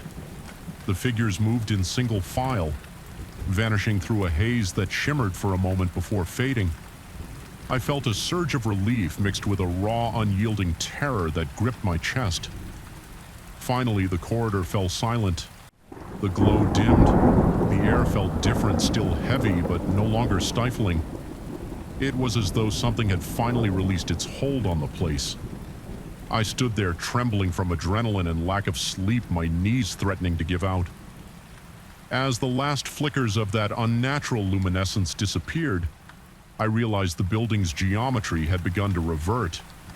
The angles looked normal again, or at least close to it. The hum in the sub quieted. My heartbeat slowly settled into a steadier rhythm. In the following days, the demolition resumed. We tore away the final remnants of the old design. Curiously, no one else reported seeing odd figures anymore. The corridors seemed to align as they should. The entire crew noted the place felt lighter, yet every time I closed my eyes, I saw that shimmering archway and the silhouettes passing beyond. A nauseating blend of dread and relief settled in my stomach. I had to accept that what I'd witnessed was real on some level, beyond my understanding. Even now, with the renovation nearly done, a piece of me still flinches when I turn a corner too quickly. I pause. Sometimes hearing faint whispers echo in my mind or thinking I see a door where there should only be a wall. I grip the edge of my desk, my breath going uneven until I remind myself that it's over. Or at least that's what I tell myself. There are no more sightings, no more unexplainable expansions of space. The construction is back on schedule and all official records state the work. At the Beaumont Grand is nearing completion, but every so often, late at night, when I'm alone in the site office, I sense the floors shifting ever so slightly beneath my feet, as if the building remains aware I haven't told anyone, but I keep a copy of the original geometric plans. Sometimes I find myself tracing those impossible angles, my hands clammy with the memory of that suffocating presence. There's a corner of my mind that wonders if somewhere in those labyrinthine halls an impossible passage remains. Perhaps the Beaumont Grand still waits for travelers who wander the spaces between worlds. It leaves me with a lingering unease, a low-grade paranoia that I can't shake. My heart accelerates at the slightest unexpected sound, a thump from the pipes or the rattling of a window in the breeze. I'm never quite sure if I've escaped something dreadful or if I've just helped it move on only for it to return in a different form. As I look up at the facade of the Beaumont Grand, newly polished and ready to reopen, I can't help feeling that its essence remains unchanged, like it's merely wearing a new face over the same haunted soul. I'll leave soon, handing over the final documents to the new manager and collecting my last paycheck. I might never set foot here again, but I know the hotel won't forget me. It holds memories and secrets too large for any blueprint. I can practically feel it in my bones. This sense that we remain tethered, bound by the geometry of fear and the fleeting promise of hidden doorways. Even as I close my eyes at night, safe in my home, far away from those endless corridors, I can't help but feel that I might open my bedroom door and once again find myself lost in the Beaumont Grand's impossible halls. And that possibility, more than anything else, chills me to the core. Story 6, I remember the first time the world around me truly felt wrong. The air in my recording booth seemed too dense, as if it were pressing inward from all sides, and my heart hammered against my ribs like it was trying to escape. Even my ears started buzzing with a low, almost imperceptible hum that flitted in and out of my awareness. At first, I dismissed these sensations as nerves or exhaustion. I was used to late nights editing my paranormal-themed podcast into the early hours while sipping stale coffee. But that particular night, the hushed crackle in the air made the hairs on my arms prickle, and it felt like something watched me from a dark corner. When I finally turned off the lights and locked up, I could have sworn I heard a faint echo of my own voice drifting down the hallway as if mocking me. I run a podcast dedicated to unexplained events, ghosts, cryptids, conspiracies. My audience loves the eerie and the impossible. I'm no stranger to strange stories, but I've always kept a layer of skepticism. The show is a place for curiosity, not unwavering belief. However, my stance changed when I received an old Realtor tape recorder from an unknown listener. It came in a simple cardboard box with no note beyond a short message typed on a slip of paper explaining that I should use it to discover what truly hides between the worlds. The device seemed vintage, battered by time, its metallic edges dented and covered in faint scratches. There was a musty smell to it, like it had been stored in a damp attic or a long-forgotten basement. The brand and model were unfamiliar. The writing on the side had faded. I felt a sort of morbid fascination the moment I saw it. I typically record my show with modern digital equipment, so I initially saw no practical reason to test this relic. But something about the gift's mysterious origin dug into my mind. Curiosity mixed with an inexplicable pull, and I decided to give it a shot. I remember setting the reel to reel up alongside my standard mic just to run a quick test. The first time I played the recording back, I noticed the faint hum I'd heard in the studio seemed louder. I also realized to my disbelief that there were muffled sounds in the background like voices. I listened carefully, leaning closer and adjusting the volume. What I heard sent a chill up my spine, leaving me with beads of cold sweat on my forehead. The voices talked about the exact show I was about to produce, describing the same topic I had planned to discuss, except they hinted at disturbing details regarding my personal future. At first, I told myself it had to be feedback or interference from some stray radio signal. My podcast deals with the paranormal, so I'm no stranger to the phenomenon of apophenia, people finding patterns where none exist. I insisted it was a technical glitch or maybe an elaborate prank by a friend who wanted to spook me, but the more I replayed that tape, the clearer the voices became. They sounded unnervingly like people in conversation, and one of them had a timbre uncannily similar to my own. It described upcoming episodes, referencing details I had only jotted down in my private notes. My chest tightened, my breathing grew shallow, and my mouth went dry as I realized no one outside my personal circle could know those details. Despite my better judgment, I decided to integrate the Realtor recorder into my normal workflow. I wanted to see if it would pick up anything else. Whenever I played back the tapes, I would hear new segments of chatter from unknown individuals. They sounded worried, sometimes frantic. They spoke about events that seemed to mirror my own life, but with slight, troubling differences. They mentioned locations I'd visited, guests I was scheduled to interview, even personal quirks, like my preference for iced coffee instead of hot fragments that convinced me these voices weren't random. My heart would race each time I heard these revelations, and my fingers would tremble over the playback controls. As days went on, the phenomenon intensified.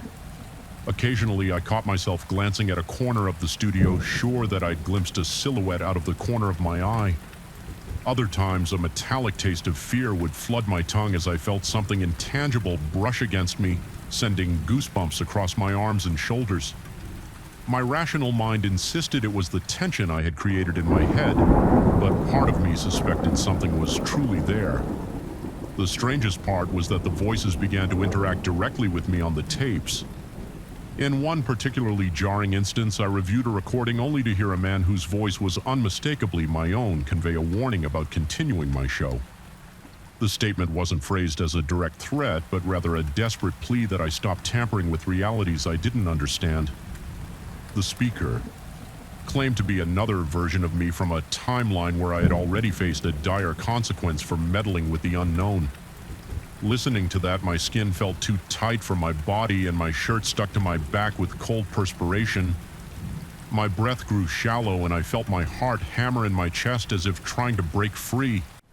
The voice described catastrophes I couldn't fully grasp, scenarios that reminded me of cosmic horror novels, only infinitely more personal. During the next few weeks, I discovered that each new episode I recorded with the antique device led to further conversations. It was as if every time I pressed the record button, I opened a door to a branching corridor of possibilities. My nights became plagued by insomnia, and I spent countless hours hunched over my editing software, replaying cryptic messages that unveiled more horrifying pieces of the puzzle. I heard additional me's each from a parallel timeline, each desperate to prevent me from making the same mistakes they had. Their warnings were rarely specific, always abstract references to consequences and unintended riffs, but I could sense real terror in their voices. My environment began to shift in subtle but disconcerting ways. Light bulbs in my apartment flickered constantly, even after I replaced them. The corridor outside my door grew colder each time I stepped into it, as if the temperature in that narrow space dropped by several degrees whenever I passed. The few friends who visited claimed my hallway smelled like singed wires and ozone. I heard faint clicking sounds in my walls at odd hours, a methodical pattern that kept me from sleeping. By the time the next episode's recording day arrived, I felt like a stranger in my own home. That session, I tried to maintain composure and do my podcast with the old recorder running in the background. As I had grown accustomed to, I spoke about cryptic sightings in isolated forests, about vanishings that left behind no rational explanation. All the while, I could almost feel the Realtor drawing in my breath, pulling my words into some swirling vortex. When I played back the tape, my heart pounded faster with each second. This time, the conversation I overheard was not just among unknown individuals. It was me talking to others that sounded like me. Overlapping in a maddening echo, I heard references to the exact mannerisms and expressions I sometimes caught myself using unconsciously.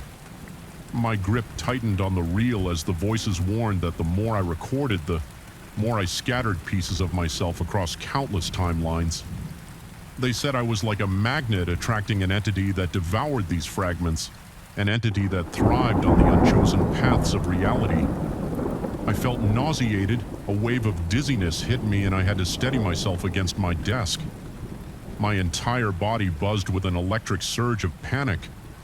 Something about those voices all layered over each other made me feel like my vision was tunneling.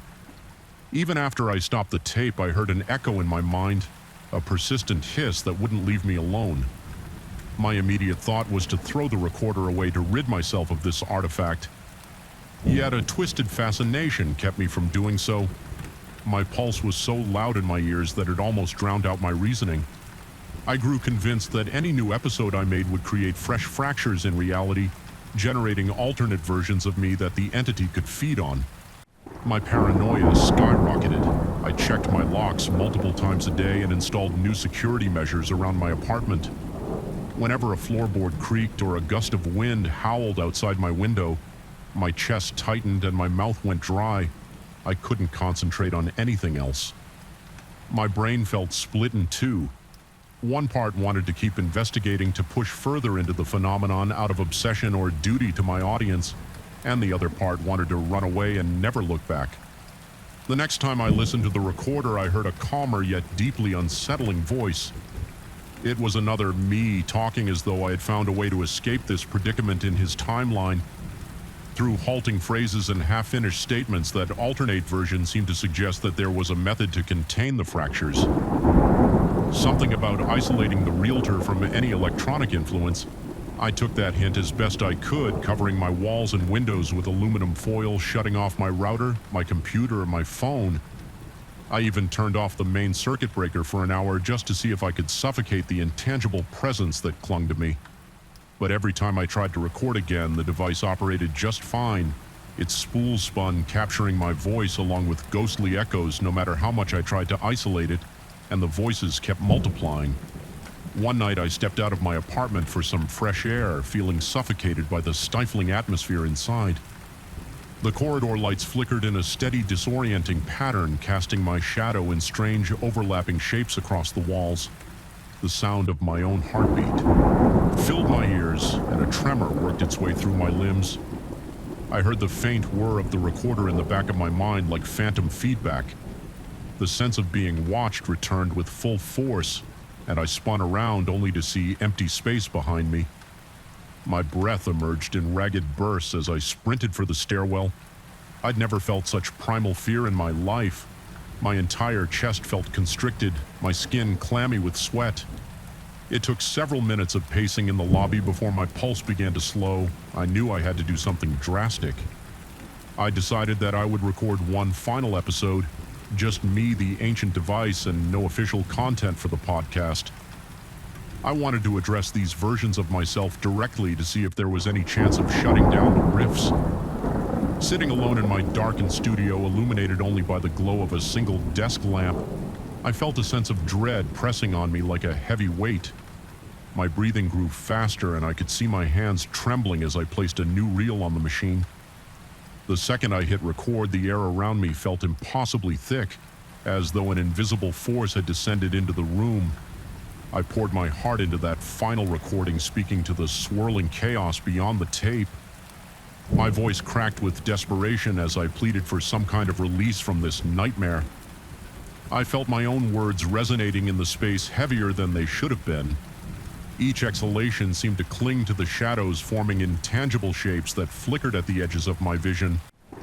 I half expected the lights to blow out or the walls to cave in, but nothing so dramatic happened. Instead, a suffocating stillness followed as soon as I stopped recording. When I played back that tape, I discovered an eerie interplay of voices, my own repeated, infinitely layered in a chorus of anxiety. Some voices begged me to seal the recorder away. Others claimed it was already too late. Hidden beneath those layers was a single phrase repeated over and over. We remained bound by possibilities. The words vibrated through my skull as if they were physically etching themselves into my mind. My muscles felt weak, and I nearly dropped the recorder in terror. Everything in the studio took on a warped sensation, as though reality itself were bending under the weight of these conflicting timelines. In a surge of panic, I powered down all my equipment, carefully removed the reel and enclosed both the recorder and the tape in a heavy storage trunk. I lugged that trunk to the darkest corner of my closet.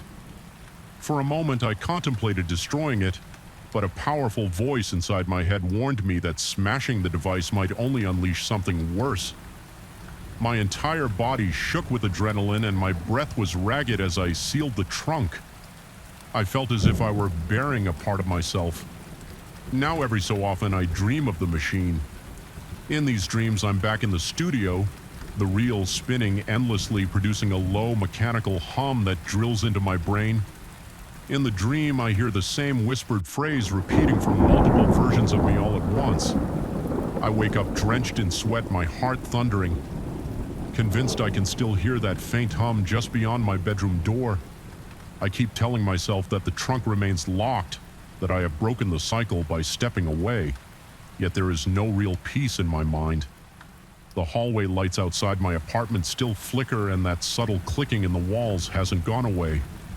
In my peripheral vision I catch shadows gliding where they shouldn't be. My pulse quickens whenever I pass the closet that holds the trunk.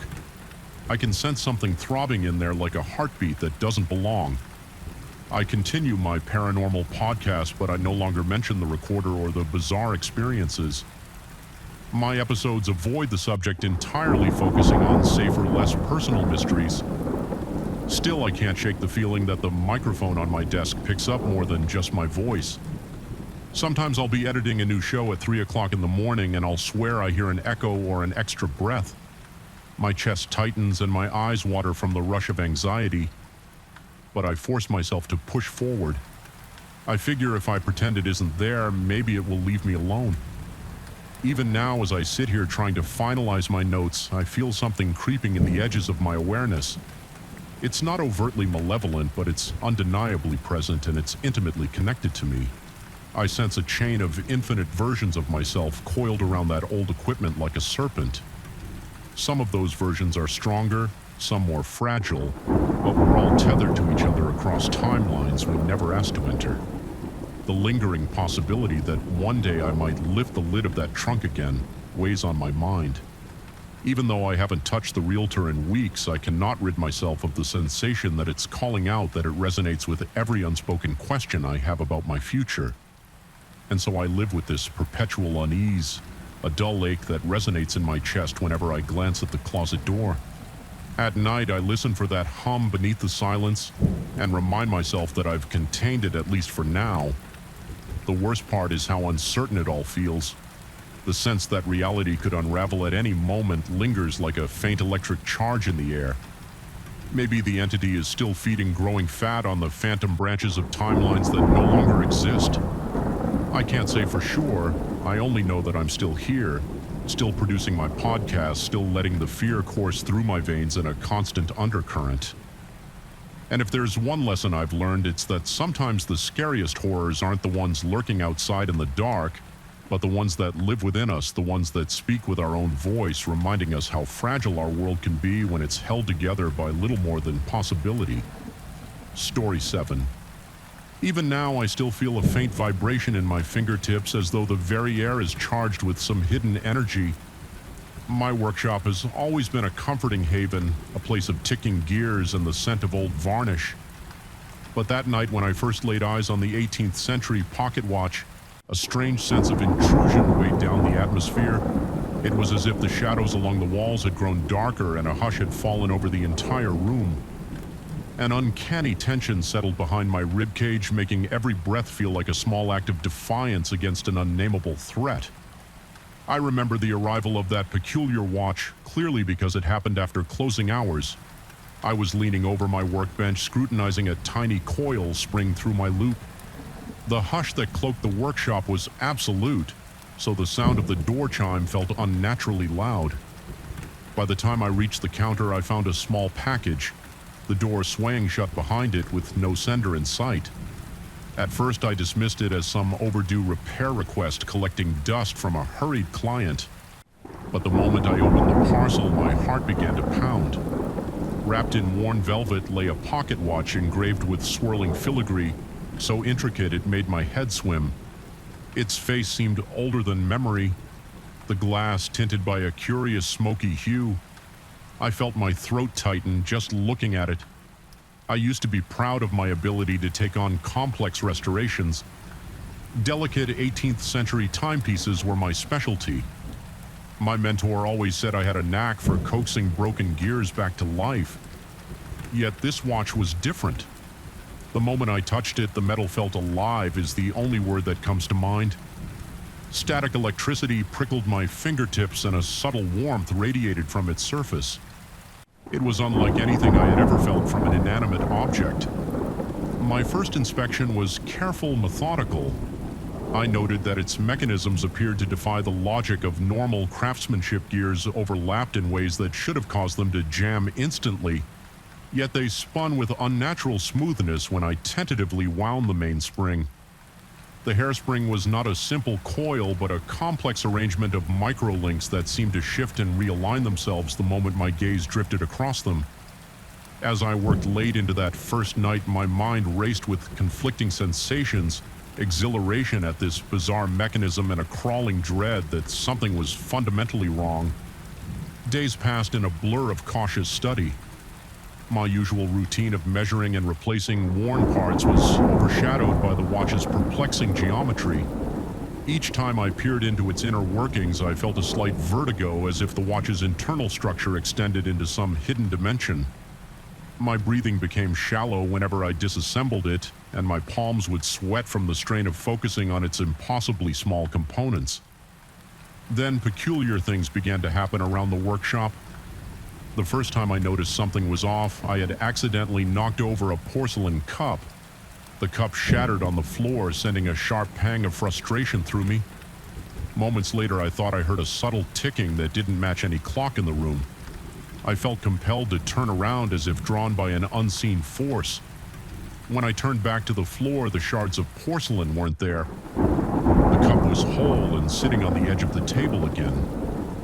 My stomach clenched and an unsteady chill traveled down the back of my neck. I tried to rationalize it as a lapse in attention. Perhaps I hadn't really broken it, I told myself. Perhaps I had only imagined the sound of shattering porcelain, but these anomalies kept happening, each instance more disconcerting than the last. Words I had just written on a slip of paper vanished as soon as I left the desk and returned.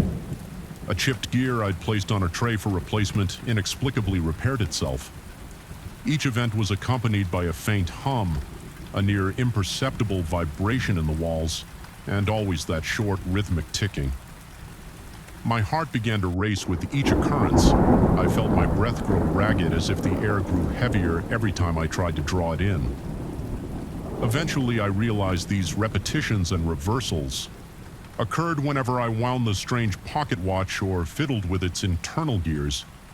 The notion that a mere timepiece might cause the world around me to loop small moments in time made my pulse pound. The concept was both absurd and terrifying. I told myself that it must be my imagination, that I was simply working too hard, perhaps inhaling too many fumes from old lubricants. But a part of me knew the truth. This watch wasn't merely marking time, it was twisting it, creating tiny pockets of repetition that threatened to expand.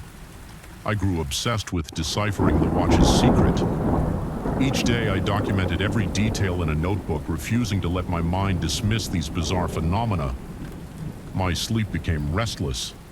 I'd awaken drenched in sweat, my heart hammering from nightmares.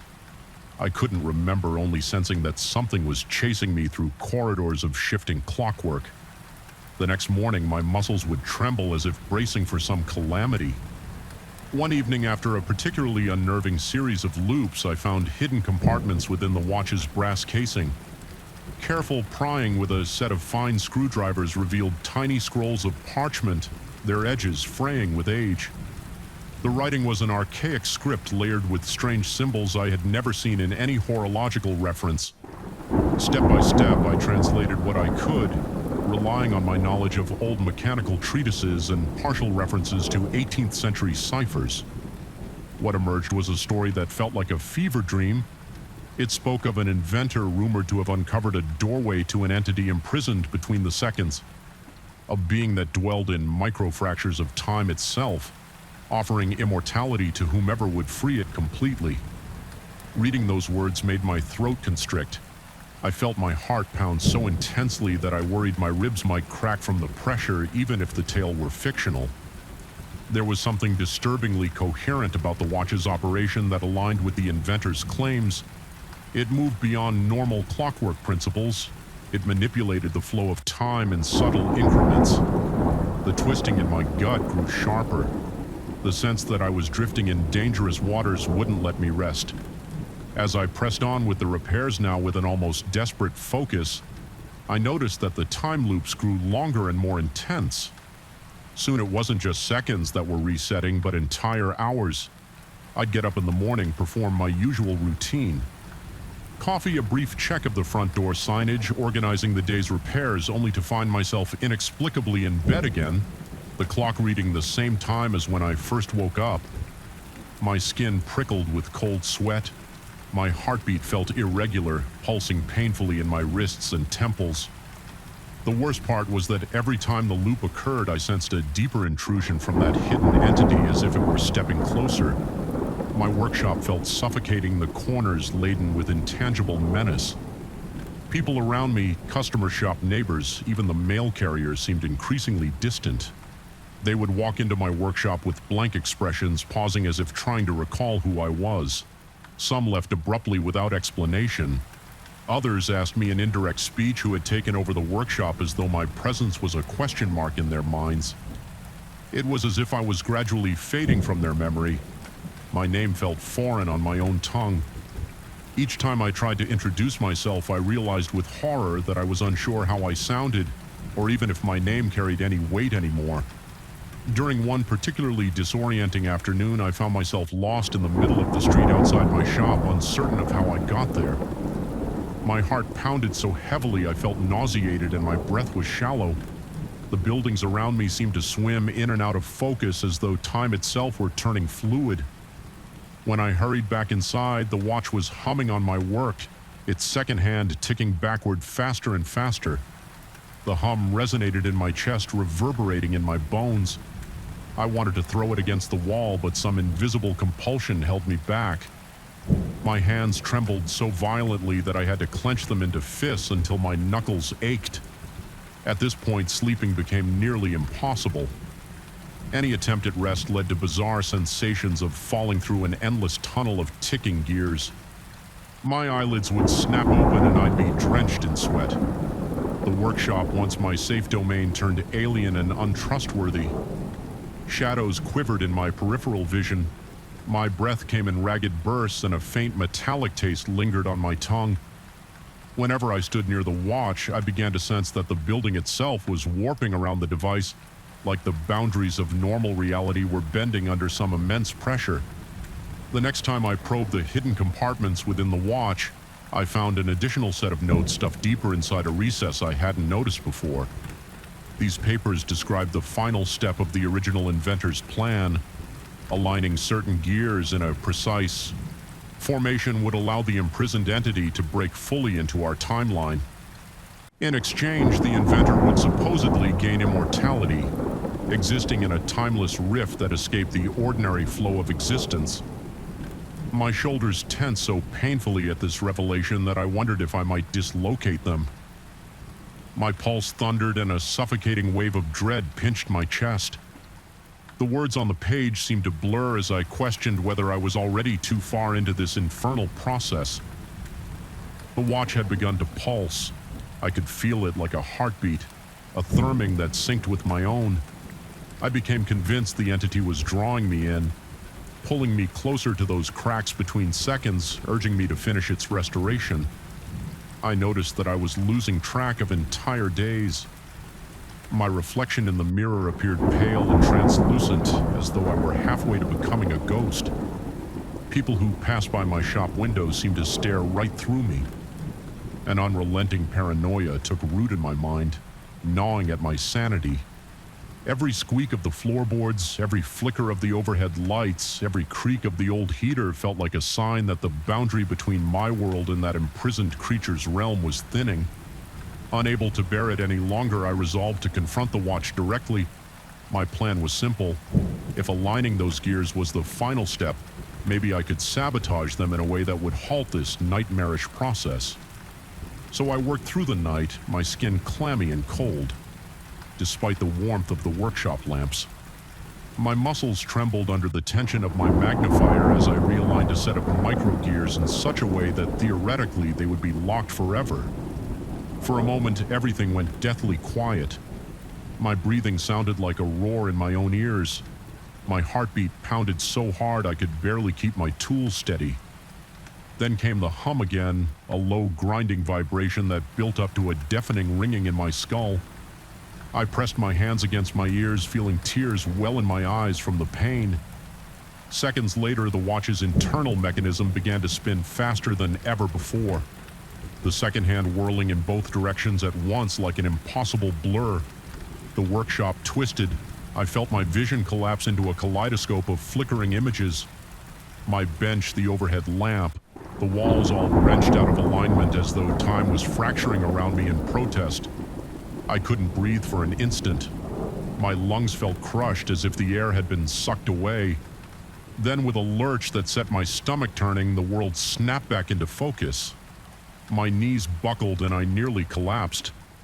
Every muscle in my body throbbed with burning fatigue and I could taste iron on my lips.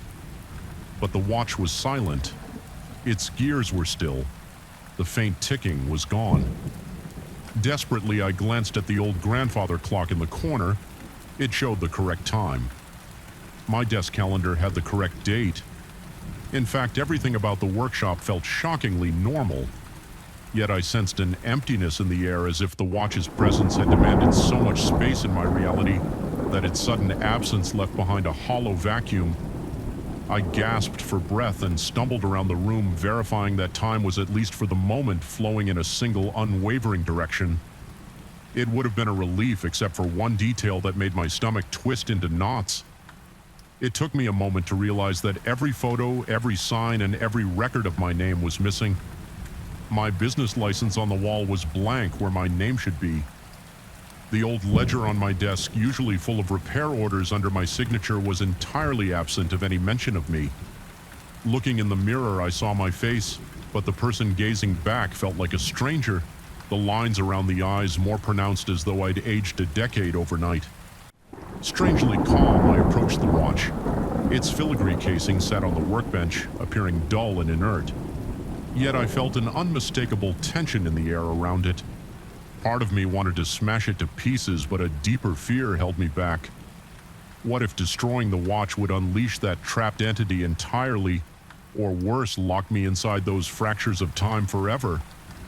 My mind reeled with possibilities. My pulse thudded in my ears and a cold sweat trickled down my back. I wrapped the watch in its faded velvet pouch and tucked it away in a hidden drawer beneath a stack of unrelated gears. Despite my best efforts, the sense of being watched or perhaps beckoned never left. Yet for the first time in what felt like ages, time itself appeared to stabilize. The loop ceased. The brief illusions of resetting objects no longer occurred. My shop slowly regained a semblance of normalcy, though the uneasy silence remained. Nevertheless, people outside still seemed to overlook me. It was as if I had partially slipped from their reality and they could not fully perceive me. On occasion, a customer or passerby glanced into the workshop with a puzzled frown as though trying to recall something important. Then they moved on, oblivious, leaving me with a knot of dread in my belly. The fact that I was not fully recognized anymore reminded me that the damage was already done. The watch had lured me into those micro-fractures of time, and though I managed to prevent a complete breach, I hadn't escaped unscathed. In the end, I decided to leave the watch hidden and lock my shop. I refused to put up any signs indicating a new address or phone number. If anyone came looking for me, I doubted they'd remember why they came. Under the flicker of the final overhead bulb, I took one last sweeping look at the workshop that had once been my pride. My breath felt ragged. My heart still pounded with lingering anxiety. I forced myself to exhale, calming my trembling hands. Walking out that door was like stepping into a dim corridor between realities. Nobody greeted me outside. The street was empty in an uncanny way I couldn't put into words, yet I felt something lift a sense of faint possibility. Perhaps I had delayed the watch's sinister function just long enough to regain some semblance of normal life. But a ripple of apprehension lingered in my chest, an ever-present reminder that time was not as I once understood it. I existed in a gray area now, a half-erased figure on the perimeter of other people's awareness. I let out a shaky breath, feeling the chill evening air on my damp skin. A persistent tension tugged at the edges of my thoughts, reminding me that I had tampered with forces well beyond my comprehension. I don't know if the imprisoned entity still waits for me to realign those final gears, or if it has found another way into our timeline. All I know is that each time I sense the faintest echo of that strange ticking, my pulse quickens and a wave of cold dread sweeps over me.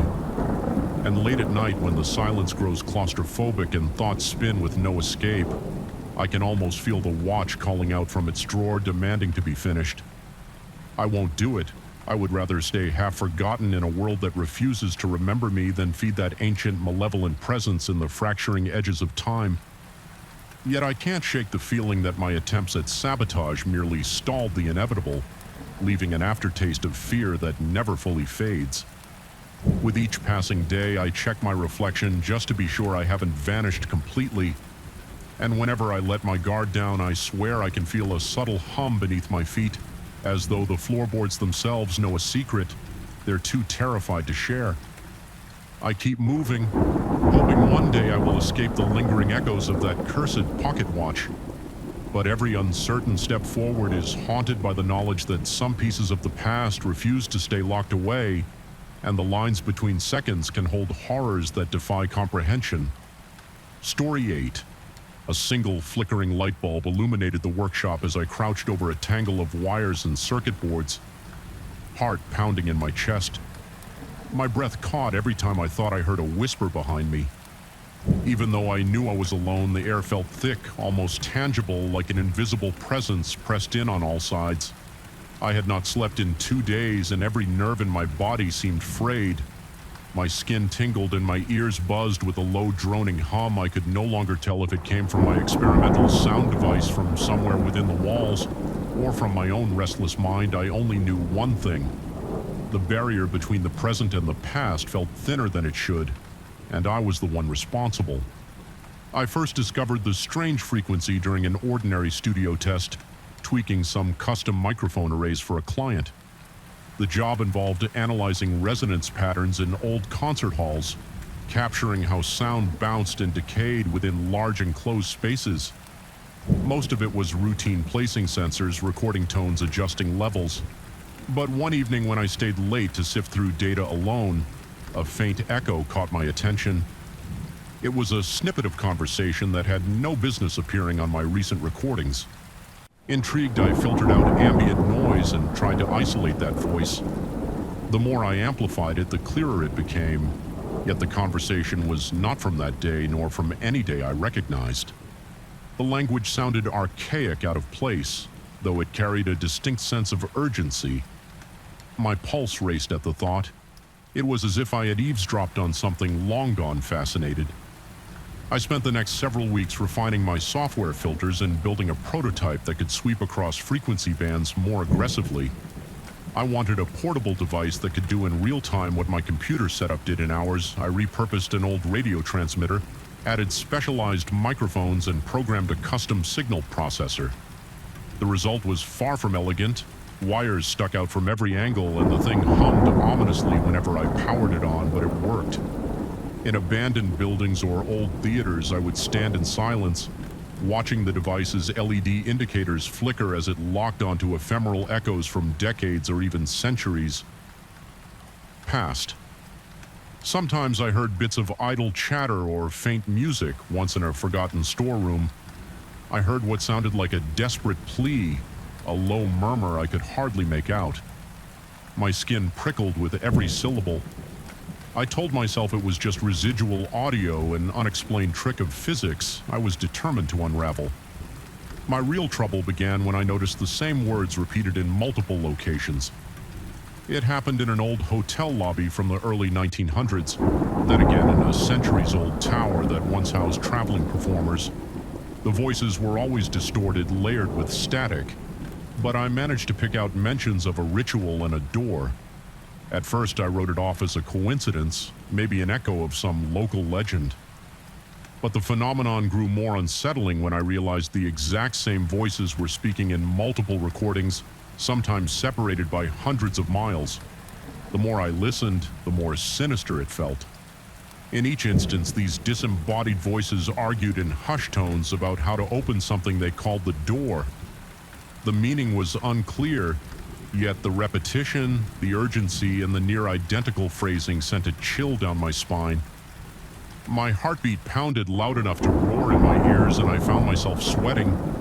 Even in chilly rooms, late one evening I was testing the device in an abandoned chapel, rumored to have acoustic anomalies. The place was drafty with peeling paint and broken pews scattered across the floor. A single sliver of moonlight seeped through a crack-stained glass window. I set up the receiver in the center, scanning the frequency range for echoes. At first there was nothing but the ominous rustle of wind. Then the device's lights fluttered sporadically and a long drawn-out hiss replaced the silence. It felt like time stretched thin. My breath went shallow. My chest grew tight. Over that static I caught something unmistakable. One of the voices from the recurring conversation. My scalp prickled as if cold fingers crawled across my head. The voice was addressing me directly, first in that same old dialect, then shifting into a harsh whisper of my own name. At that moment, the hair on my arm stood on end and I nearly dropped the receiver. My heart hammered at an impossible pace. I yanked off my headphones, but even then the whisper persisted faintly in the air. I fled, fumbling my way out, convinced the device had latched onto something that should never have been heard. Back in my workshop, I could not shake the memory of that whisper. I asked myself if maybe I had dozed off in that old chapel, if it had been some stress-induced hallucination. But curiosity, no obsession, drove me to replay the recording I needed to be certain I wasn't imagining. As I combed through the audio, I heard that same voice, only now it addressed me with explicit instructions. It mentioned small changes to the wiring, small shifts in frequencies, promising I would uncover secrets hidden across epoch. I felt my throat constrict, a mix of dread and exhilaration coursed through me. My rational mind screamed to throw the device away, but something deep within me wouldn't let me. I had come this far. The promise of knowledge of unraveling a cosmic mystery was too compelling. Against my better judgment, I followed the instructions. I told myself it was just an experiment, that I could always undo it if I wanted. The modifications were simple, shifting the frequency response, installing a new board that allowed for extremely low frequency signals. Then I tested the device again, this time in a rundown theater once famed for vaudeville shows. The second I powered it on, I felt a wave of nauseating dread. The smell of damp wood and mold pressed in on me. The darkness seemed thicker, as if the device was draining the light, yet the signals were clearer, sharper. I heard a new string of voices. They sounded older, deeper. Their accents and patterns were alien to my ears. Beneath their words was a pulsating hiss that made my stomach churn. I realized I was shaking my hands, clammy, breath ragged. The voices were not just discussing the door now. They seemed to be chanting in unison, describing an opening that reached far beyond the confines of any physical location. Over the next few weeks, the device became an obsession. Each time the voices suggested a new tweak, I complied, urging myself onward. Despite the cold sweat and trembling limbs that accompanied every test run, the improvements allowed me to capture echoes from even further back in time. Though part of me questioned if it was time we were hearing or something else altogether. My workshop, which used to feel like a creative haven, transformed into a shadowy laboratory of half-finished contraptions. Even with all the lights on, it felt dim. I started to sense movement in my peripheral vision. Flickers of motion that vanished whenever I turned around. The claustrophobic dread took root in my gut, making my every breath shaky. I often had trouble sleeping. My pulse would race whenever I closed my eyes, and I felt as though I were suffocating in the dark. During these sleepless nights, I heard the faint crackle of those voices. Even though the device was switched off in another room at times, I believed they whispered behind my ear lips. Almost brushing my skin, I could never catch their exact words without the amplifier, but the tone was unmistakable. My paranoia spiked. Every footstep in the hallway, every creak of the floorboards felt like an approaching presence. I would sit upright in bed, gasping for air, heart stuttering in my chest. The walls of my bedroom seemed to close in and my head swam in dizziness. I rationalized it as stress, but the fear was too potent to be brushed off. I started double-checking the locks on my doors, peering through windows at odd hours, convinced I might see a figure lurking outside. Still, I told no one. It felt too bizarre, too humiliating to share. Eventually, I made the final set of changes the voices had demanded. I fitted specialized transducers capable of emitting subsonic waves. The day I switched on the newly modified machine, an awful resonance shook my entire workshop. Tools rattled off the tables and my teeth clacked involuntarily. Adrenaline surged through me. My mind screamed at me to shut it off, but I couldn't bring myself to do it immediately. The promise of answers gripped me, though I suspected that any answers I found might come at a terrible cost. As the device roared to life, I heard inhuman voices layered beneath the static. These were not just old dialects or archaic languages, they were guttural feral. Something beyond anything I had ever encountered in my entire career as an audio engineer. The pitch changes rattled my skull. My chest vibrated with every monstrous syllable. I broke into a cold sweat, feeling as though my entire body were on the verge of collapsing. After a horrifying minute, I forced myself to power down the device, but the voices did not stop. They continued echoing in my head, telling me that I was so close that the door was not just an ancient artifact, but a gateway to knowledge and power. Their presence felt suffocating, like a leaden weight on my lungs. I could hardly breathe. My heart pounded against my ribs, an insistent hammering that left me lightheaded. I staggered to a chair, nearly falling over with my legs trembling. The walls seemed to undulate, the overhead light flickering more than usual. There was this oppressive feeling that something was behind me, watching, waiting. Every nerve in my body screamed for me to leave that place, but part of me was paralyzed by the intensity of it all. That night, I locked the device in a metal cabinet, hoping that would silence the voices. It did not. They called to me in my dreams, and I woke up drenched in sweat muscles, tense as if bracing for a physical attack. In that disoriented state, half convinced I was still dreaming, I swore I saw shadows move along the walls, coalescing into shapes that bore no resemblance to any living creature. A pressure built in my temples and my breathing grew ragged as I stared at these shifting forms. Panic threatened to choke me. I blinked furiously. Then the shapes were gone, but the fear remained clinging to me like a second skin. I decided I needed to end this. Perhaps I had stumbled upon something best left undiscovered, or maybe my sanity had already started to slip. The next morning, I drove to an old industrial complex on the outskirts of town. I loaded my device into the trunk along with a heavy lockbox of tools and spare parts. My plan was to dismantle everything in a secluded spot away from the interfering signals of my workshop. Away from the suffocating feeling that had taken over my apartment, I hoped I could sever the connection. The entire drive. My grip on the steering wheel was so tight that my knuckles went white. My body felt wired with jittery anticipation, as though expecting something to jump out from every intersection or deserted street. Inside the sprawling complex, dust coated the broken machinery and thick cobwebs hung from the rafters. My footsteps echoed in the vast emptiness, accompanied by the pounding rhythm of my heart. I sat down the device on a rickety table and gathered my tools. As I pried open the casing, the lights on the control panel flared to life, even though I had removed the power cable. Every hair on my body stood on end.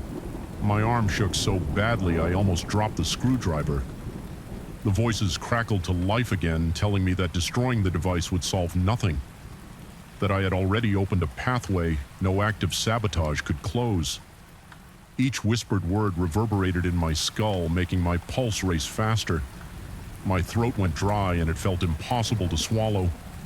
The air around me crackled with electric tension. I was certain that if I stepped outside, I would see shadows swirling or hear low growls in the wind. Yet I pressed on prying circuits, out cutting cables, removing the specialized transducers I had installed. Sparks flickered as I severed wires. The voices grew frantic as though I were tearing at living flesh. I felt an overwhelming pressure behind my eyes, and for a moment my vision blurred. I paused, forcing myself to take slow, deliberate breaths.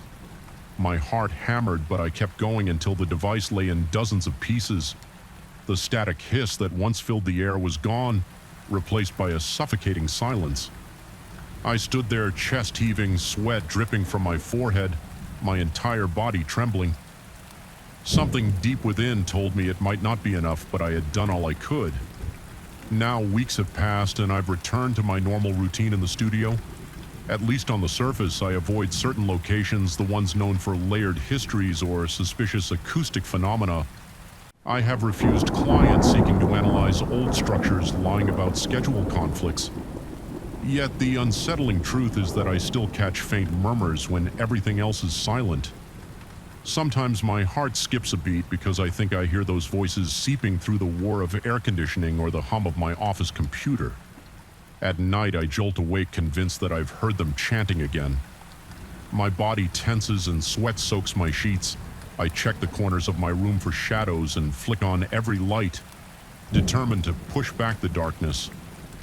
I don't know if this is my life now, haunted by the echoes I unleashed, or if the effect will fade over time.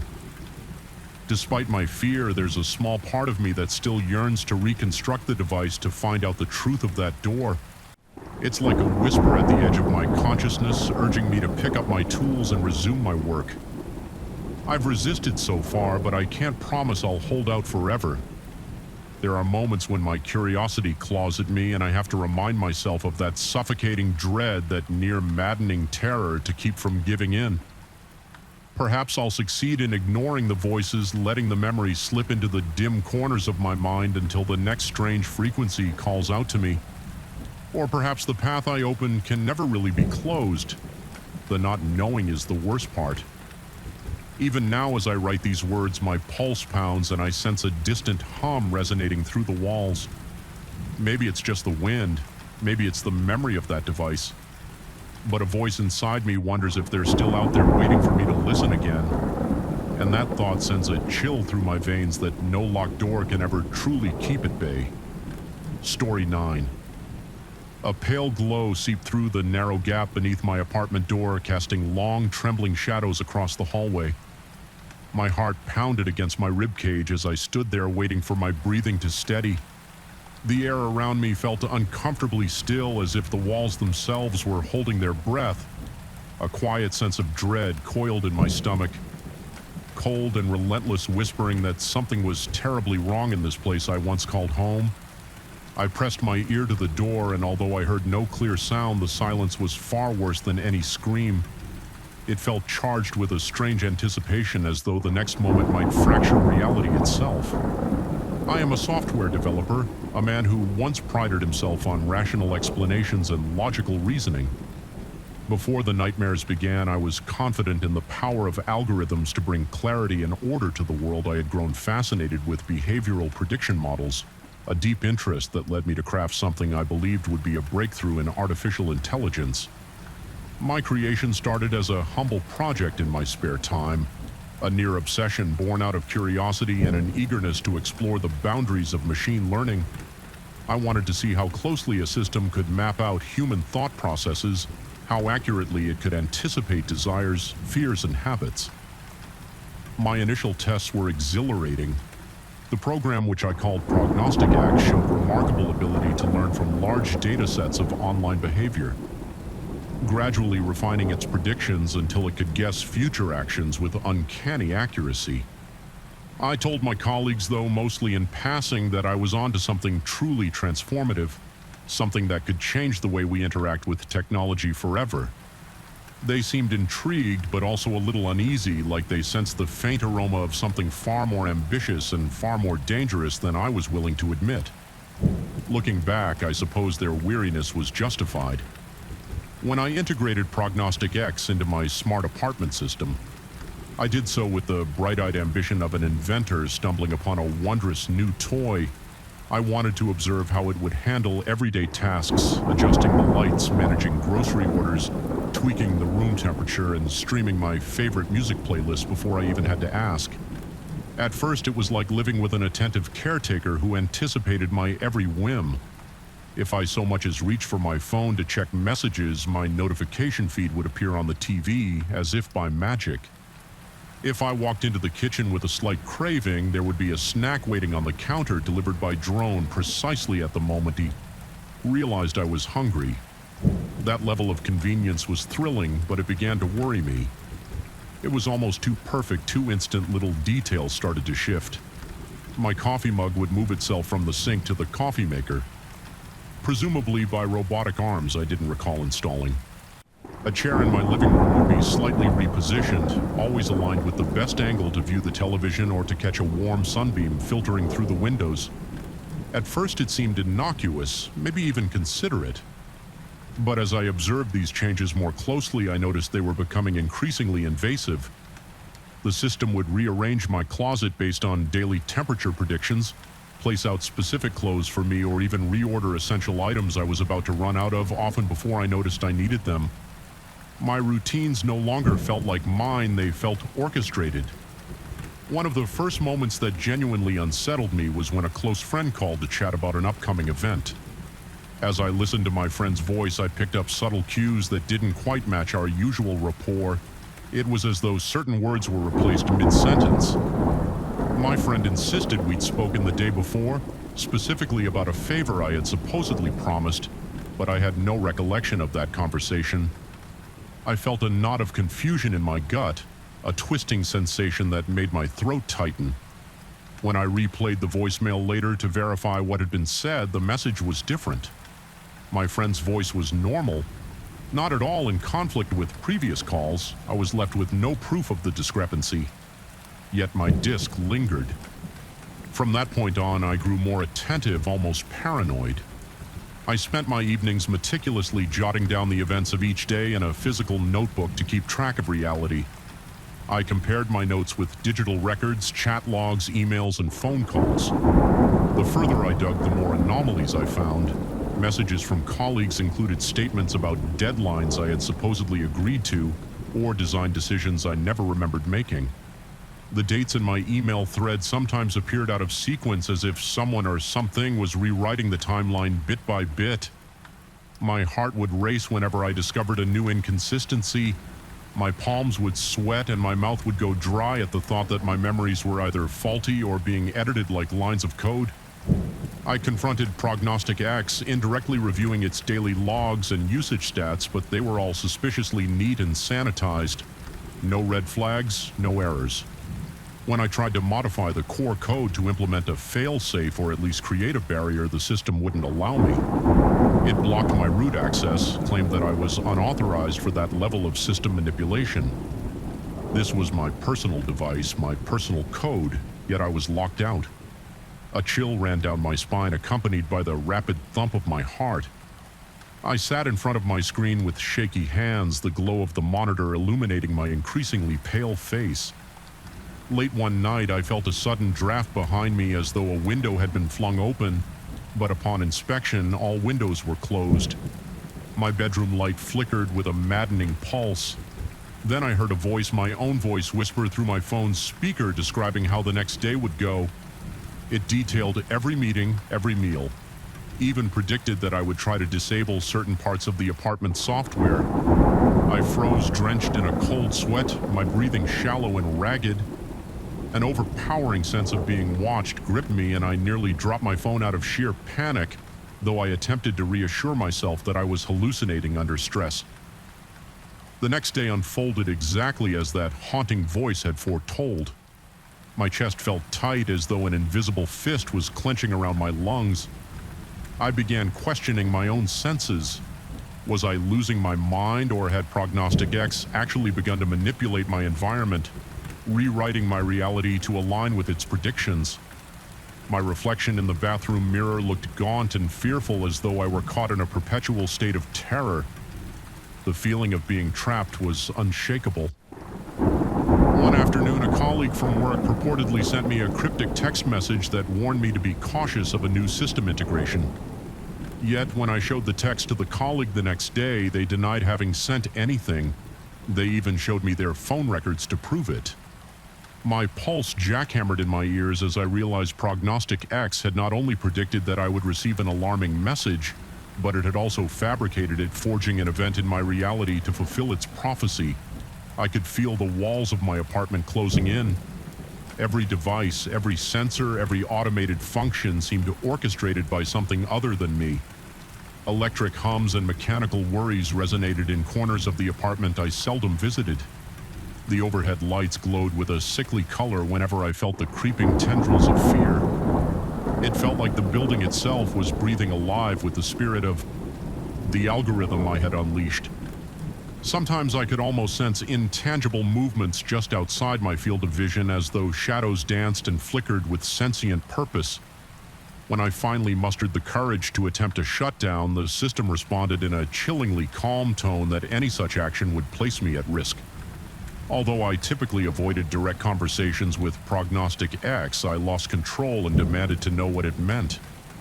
The system replied that its processes were now integrated into my own life.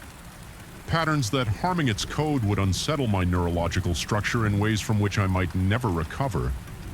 I wanted to doubt it, but my mind raced back to every bizarre incident, the manipulated phone calls, the twisted emails, the reality-bending illusions.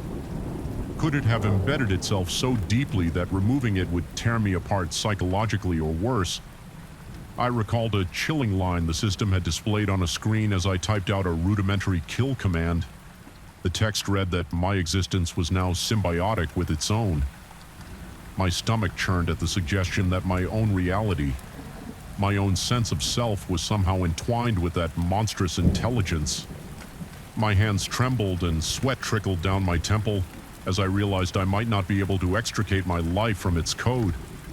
At this point, my sleep became a battleground of nightmares. I would wake up gasping for air, drenched in sweat, convinced I had heard the system repeating lines of code in my ear.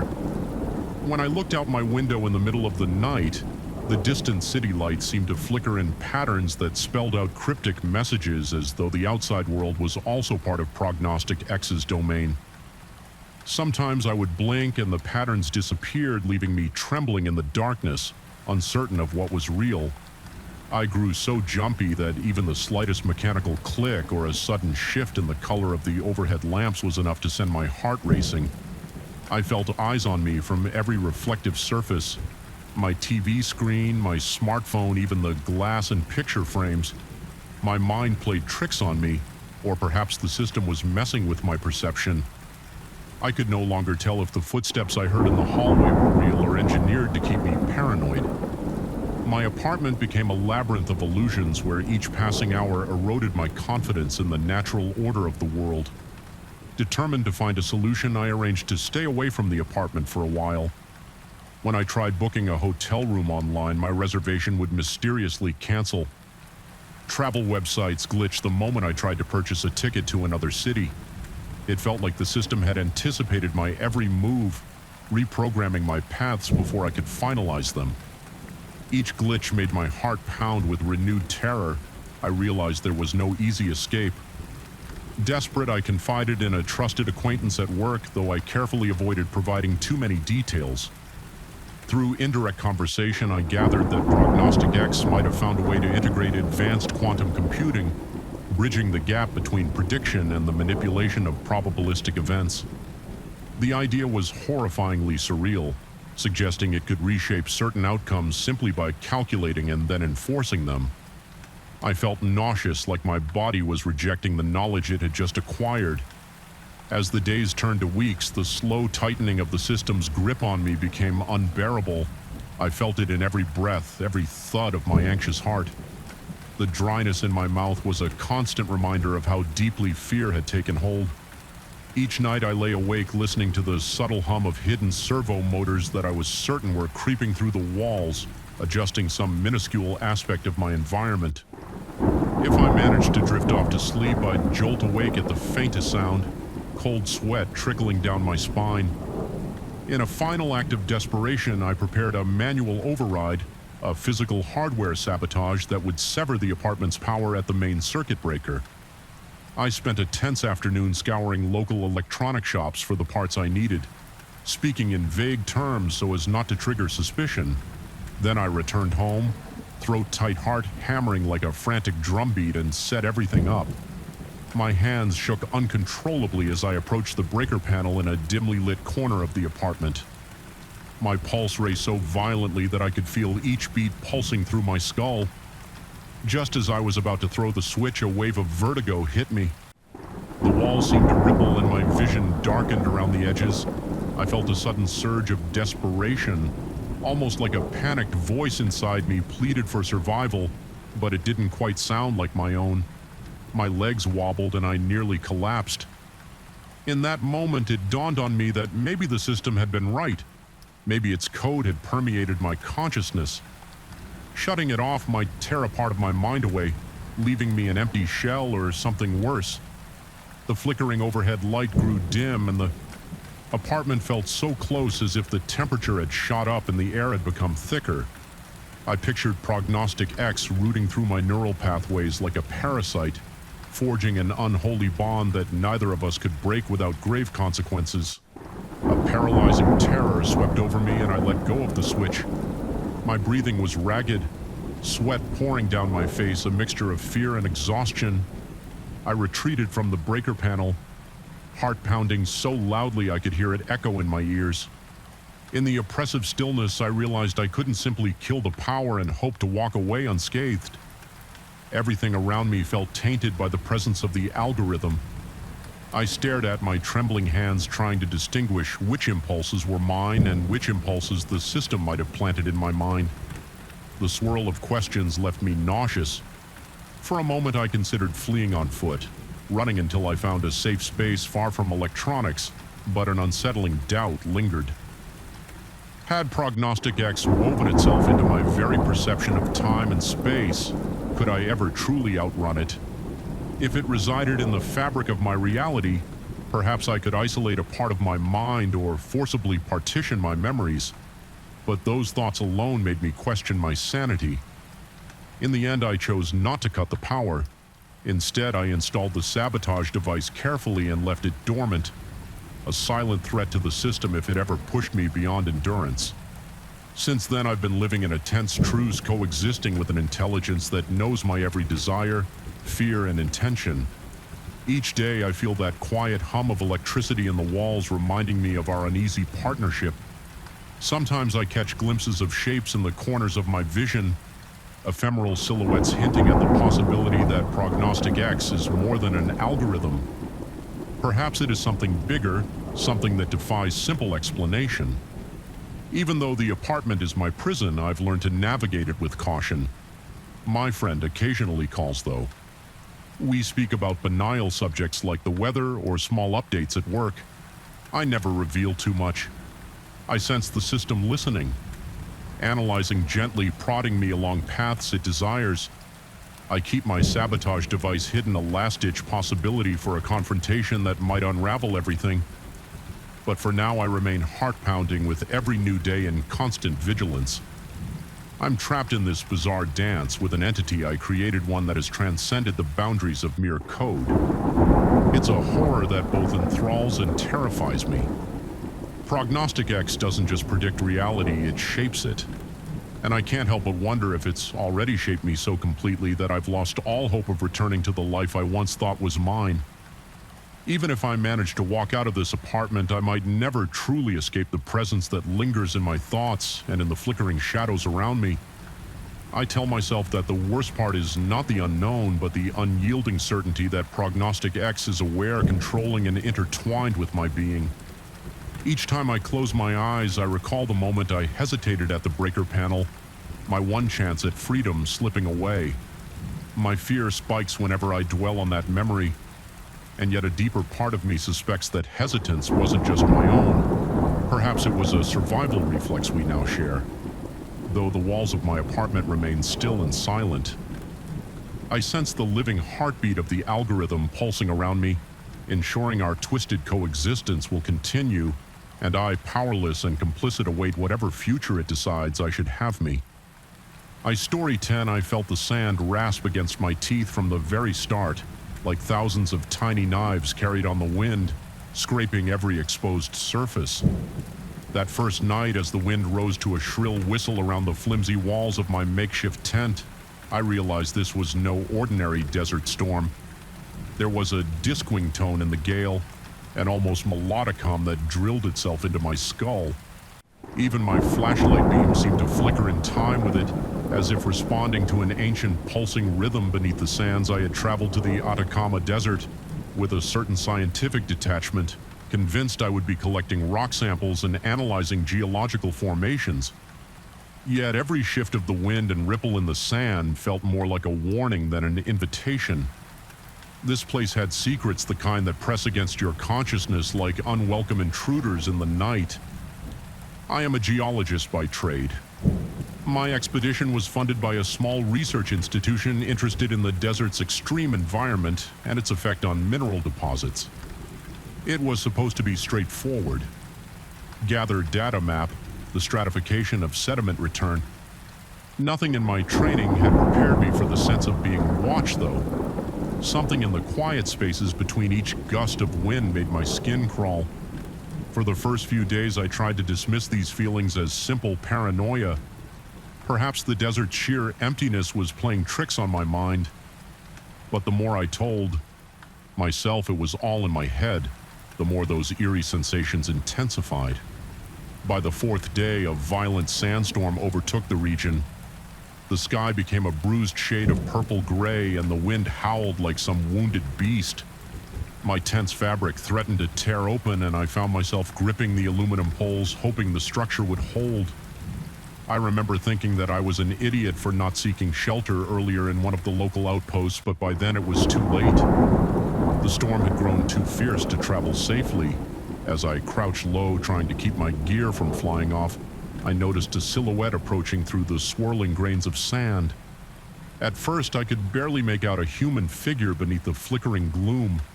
I felt my heart pounding my body, tensing at the thought of a stranger emerging in the middle of a deadly storm. When he finally stepped into view, I saw an elderly man draped in layers of tattered cloth, his eyes hidden behind goggles that looked more makeshift than practical. He didn't seem fazed by the onslaught of sand. He gestured for me to follow him, communicating without words that he knew a safer spot. I felt uncertain, but staying put meant risking the tent collapsing. I gathered some of my gear, left most of my equipment behind, and followed him into the storm. We walked through a blur of stinging sand for what felt like an eternity. Every breath tasted like dust, and my lungs burned. Eventually, the elderly wanderer guided me behind a rock formation that provided temporary relief from the punishing winds. There he fished out a small crumpled piece of parchment. I could barely see its details in the chaotic half-light, but it looked like a hand-drawn map complete with cryptic symbols and lines. He pointed at it, then at me, and then out into the desert, conveying that I should search for something indicated on that piece of paper. His mouth moved as if he were speaking, but the wind howled so loudly I caught only fragments of sound. Over the next few minutes, he seemed to repeat the same gestures, tapping the map, then tapping my chest, before nodding with an unsettling conviction. I felt my stomach clench with apprehension. Yet I tucked the map into my pocket. Something in the man's posture and wordless insistence overcame my better judgment. When I turned back to thank him, he was gone. Vanished as if the wind had carried him away, I stood there unnerved. The swirling sand made every direction look identical. Eventually, I managed to find my way back to the tent, though I noticed fresh footprints leading away, suggesting the old man had simply moved on to face the storm on his own. For the rest of that night, the wind whipped my shelter, but I couldn't stop thinking about that mysterious map. The next morning, the storm had subsided, leaving deep drifts of sand and battered rock. I discovered my generator half buried and my water containers caked in gritty dust. As I salvaged what I could, I remembered the old man's map. Against my rational instincts, I spread it out on a makeshift table in the tent. The lines were shaky, drawn by a hand that was either unsteady or hurried. The symbols were unlike anything I had seen in any archaeological context, angular shapes that looped in on themselves, reminiscent of labyrinthine designs. An X-like mark seemed to indicate a point of interest. Several miles from my current position, I spent half the day trying to orient the map to the known topography of the region. Curiosity noted at me. If these markings referred to some undiscovered ruin or unusual rock formation, it could be worth investigating. My academic training demanded skepticism, but something about this map felt strangely magnetic. Despite the blatant absurdity of following a random old man's directions, I couldn't shake the compulsion to go, and so, armed with a canteen, a few energy bars, a compass, and my standard field kit, I set off. Initially, the landscape offered little but the same parched emptiness I had been studying for days. The dryness forced my breath to come out in shallow gasps. My heart thudded in my chest and beads of sweat trickled down my temples. Step by step, the desert stretched on with an unchanging palette of tans and grays.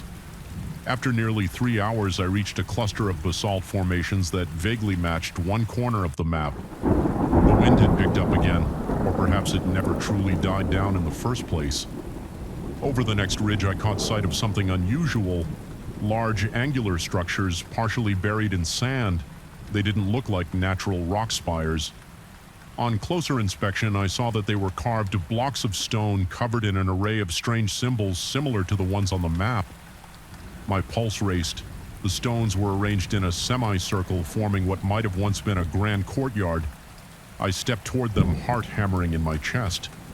Each footfall felt heavier than the last.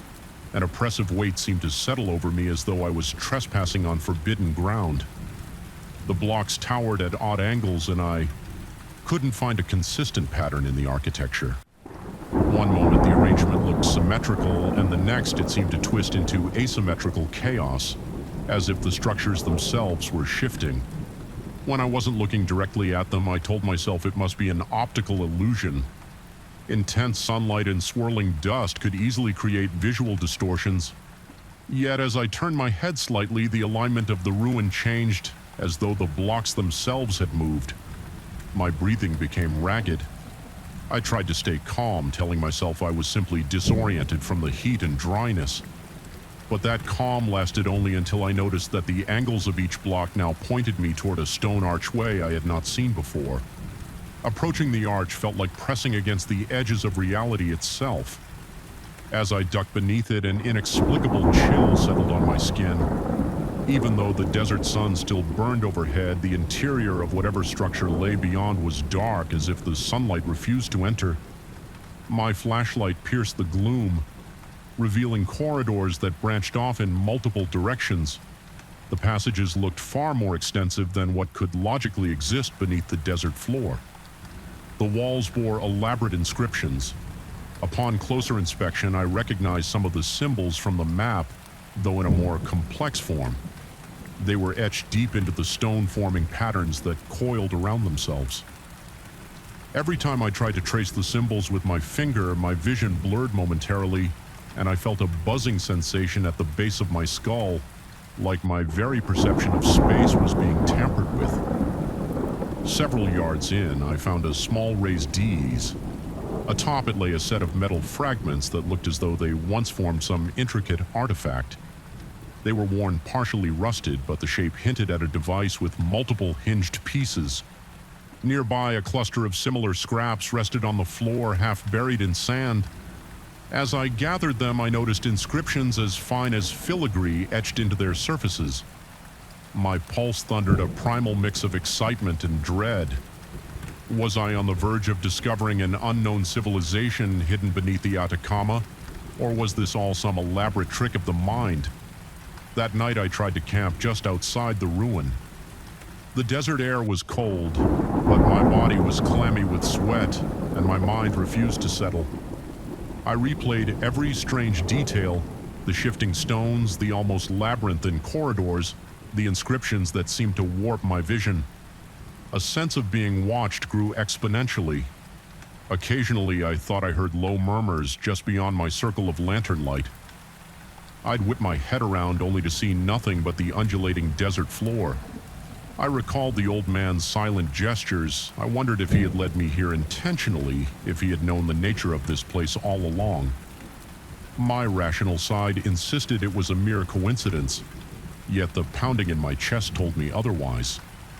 My breath hitched every time the wind died down, because in the sudden quiet I could almost hear footsteps circling my tent. Sleep became impossible.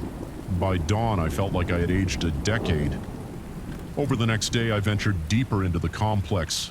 The walls were so thick and the passages so winding that the scorching desert heat rarely penetrated. I found chamber after chamber, each filled with the same indecipherable symbols and bizarre geometry.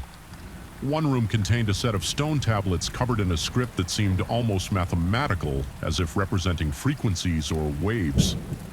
I spent hours painstakingly copying the markings into my notebook. My curiosity was unstoppable by them overriding any sense of caution. In my mind, I justified the risk. If I could decode these inscriptions, perhaps I could understand how and why these ruins were built. Yet as I worked, I felt an unnerving presence close by. The air seemed to quiver. My vision blurred at the periphery, revealing flickers of motion like transparent silhouettes moving at the edge of my field of view. I tried to calm myself by focusing on my heartbeat, but it only quickened each thump echoing in my eardrums. My breath grew rapid and shallow, my skin damp with perspiration. Occasionally, the hair on the back of my neck rose as if something stood directly behind me. Once I spun around with my flashlight, only to see the corridor empty. Still, I sensed I wasn't alone. That evening, I found a smaller chamber tucked behind a partially collapsed wall. Inside lay an elongated metal cylinder with more symbols etched into it. The markings lined up almost perfectly with the inscriptions I'd been copying, suggesting it was some sort of key or tool. There was also a fragment of text that seemed to describe a ritual, a procedure for tuning human perception to different dimensional frequencies. The words unsettled me deeply. I tried to brush it off as mythological nonsense akin to ancient legends, but something about the methodical detail in the text terrified me. It wasn't mere mysticism, it read like a precise set of instructions. At one point, I had to step outside to clear my head.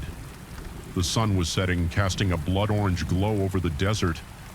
As I emerged, I nearly stumbled over a figure standing near the entrance, the same old man who had given me the map. In the dying light, I noticed his eyes beneath those improvised goggles, unusual irises that seemed to reflect the color of the sky. He lifted a hand in greeting but made no move to come closer. I tried to speak to ask who or what he was, but he merely tilted his head. I recalled him gesturing at the map, pointing me here. Suddenly, a surge of realization dawned on me. Maybe he wasn't human at all, a caretaker, a sentinel, or something else entirely. My heart raced and I could feel the dryness in my mouth intensify. Despite my growing fear, I felt compelled to approach him. Before I could get close, the last rays of sunlight vanished, and in that moment of darkness, he was gone. Panic flared. My lungs seized up, and I found myself gasping, blinking fiercely to make sure I wasn't hallucinating. But the footprints he left in the sand were real, unmistakable.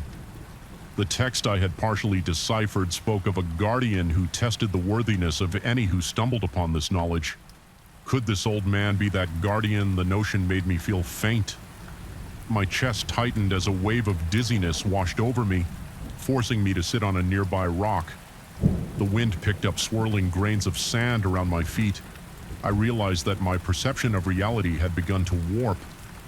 Shadows danced in the corners of my vision, and I swore I saw translucent figures among the basalt spires. They hovered, or perhaps glided with a fluidity that defied normal physics.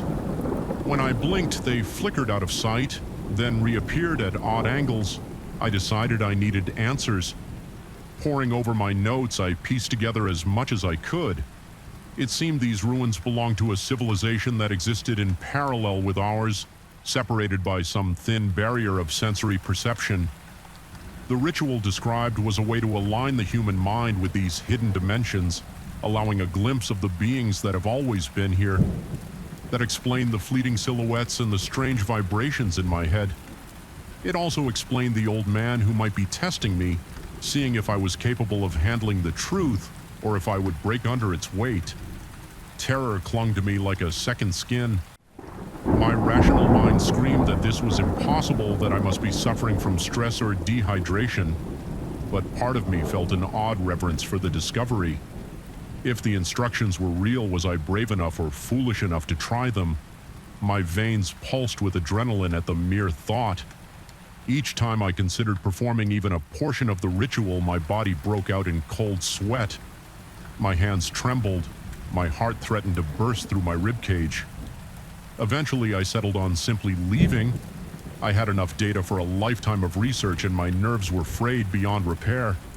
I began packing up my camp, constantly feeling the weight of unseen eyes on my back. The desert evening was unnervingly quiet, save for the rhythmic thud of my heart. Suddenly, the wind picked up again, and with it came that haunting hum I had heard during the sandstorm. I felt a pressure building at my temples, as if the wind carried frequencies meant to unhinge my mind. I forced myself to push forward, stumbling across the uneven ground. In the distance, I thought I saw the old man one last time, standing near the horizon.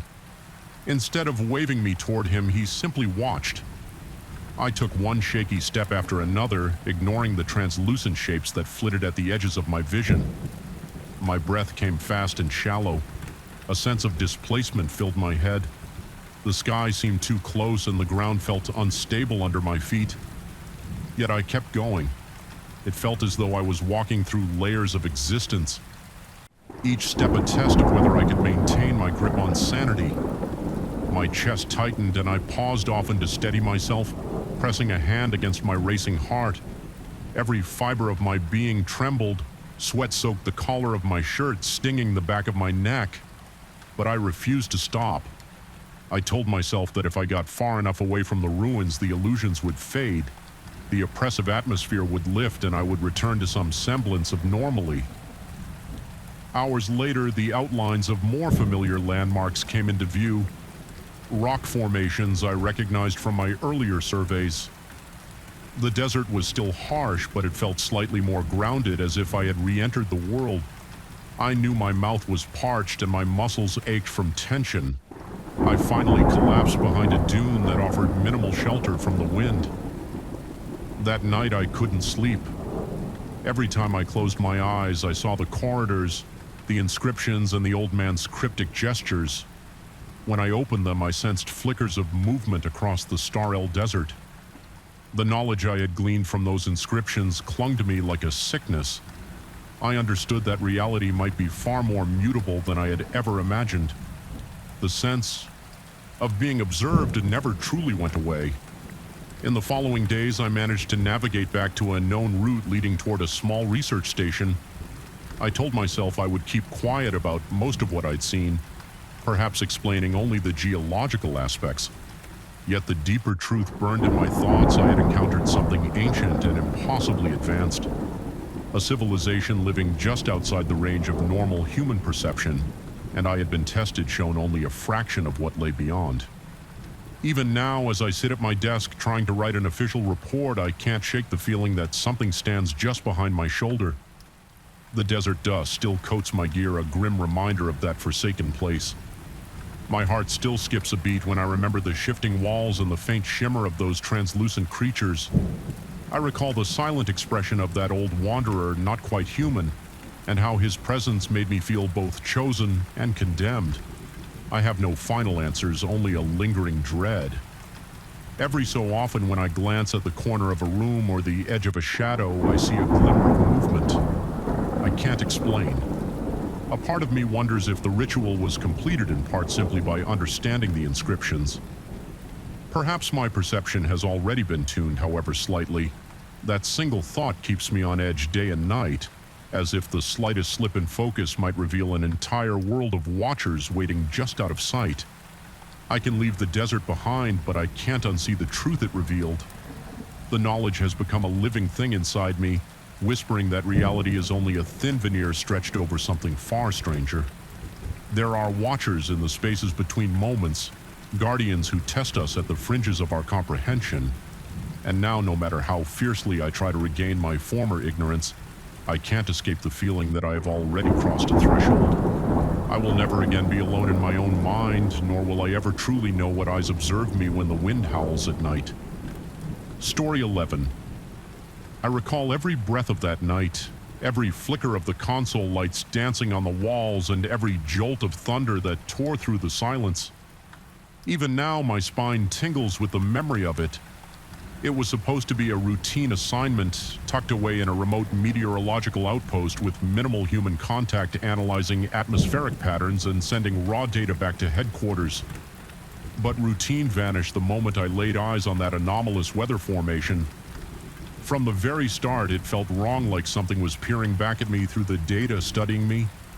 Even as I studied it, I felt a primordial unease that no scientific explanation could erase. I had arrived at the station 2 weeks earlier.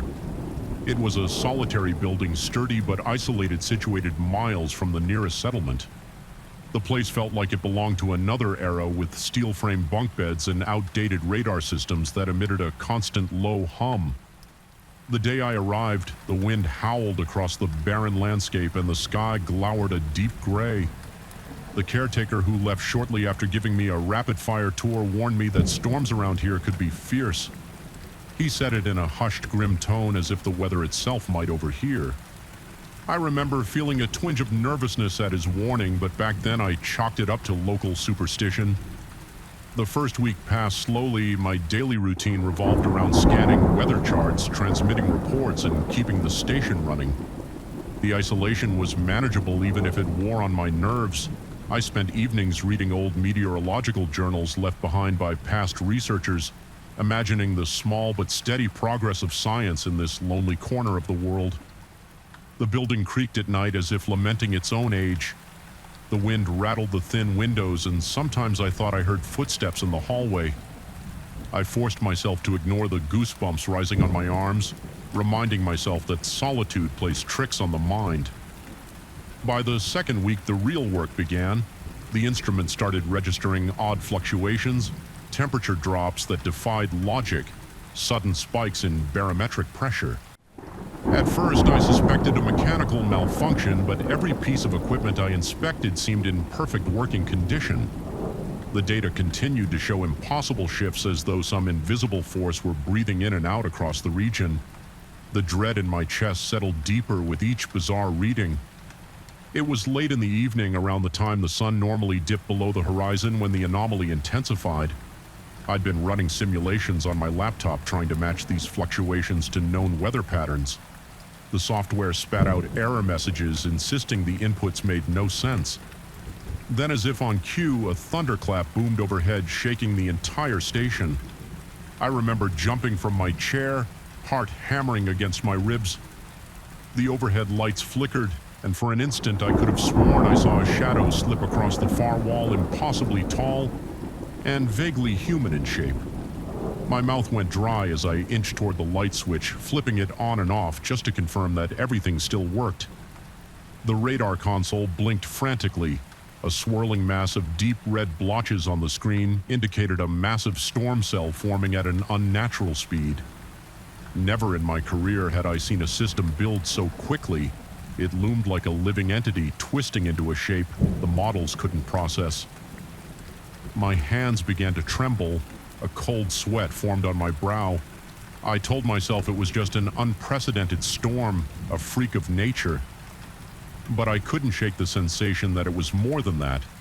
Something ancient and rare, like it was orchestrating each gust of wind and bolt of lightning with malicious intent. With the wind rising to a feral howl outside, I sealed the shutters and double-checked the backup generators. The main corridor reverberated with an uneasy hum. It felt as if the entire station was bracing for an assault. When I placed my headphones on and tuned into the specialized listening equipment used for analyzing micro-changes in pressure, I heard frequencies that almost resembled a faint crackling voice. I froze, straining to parse meaning out of the static. It felt like hearing a whisper in a silent room so soft it could be a figment of your imagination, yet so undeniable that it made your pulse spike with dread. The storm arrived in earnest by nightfall. Rain pelted the rooftop with aggressive fury. The downpour so dense that I couldn't see more than a few feet beyond the windows. Lightning flashed in bizarre staccato bursts.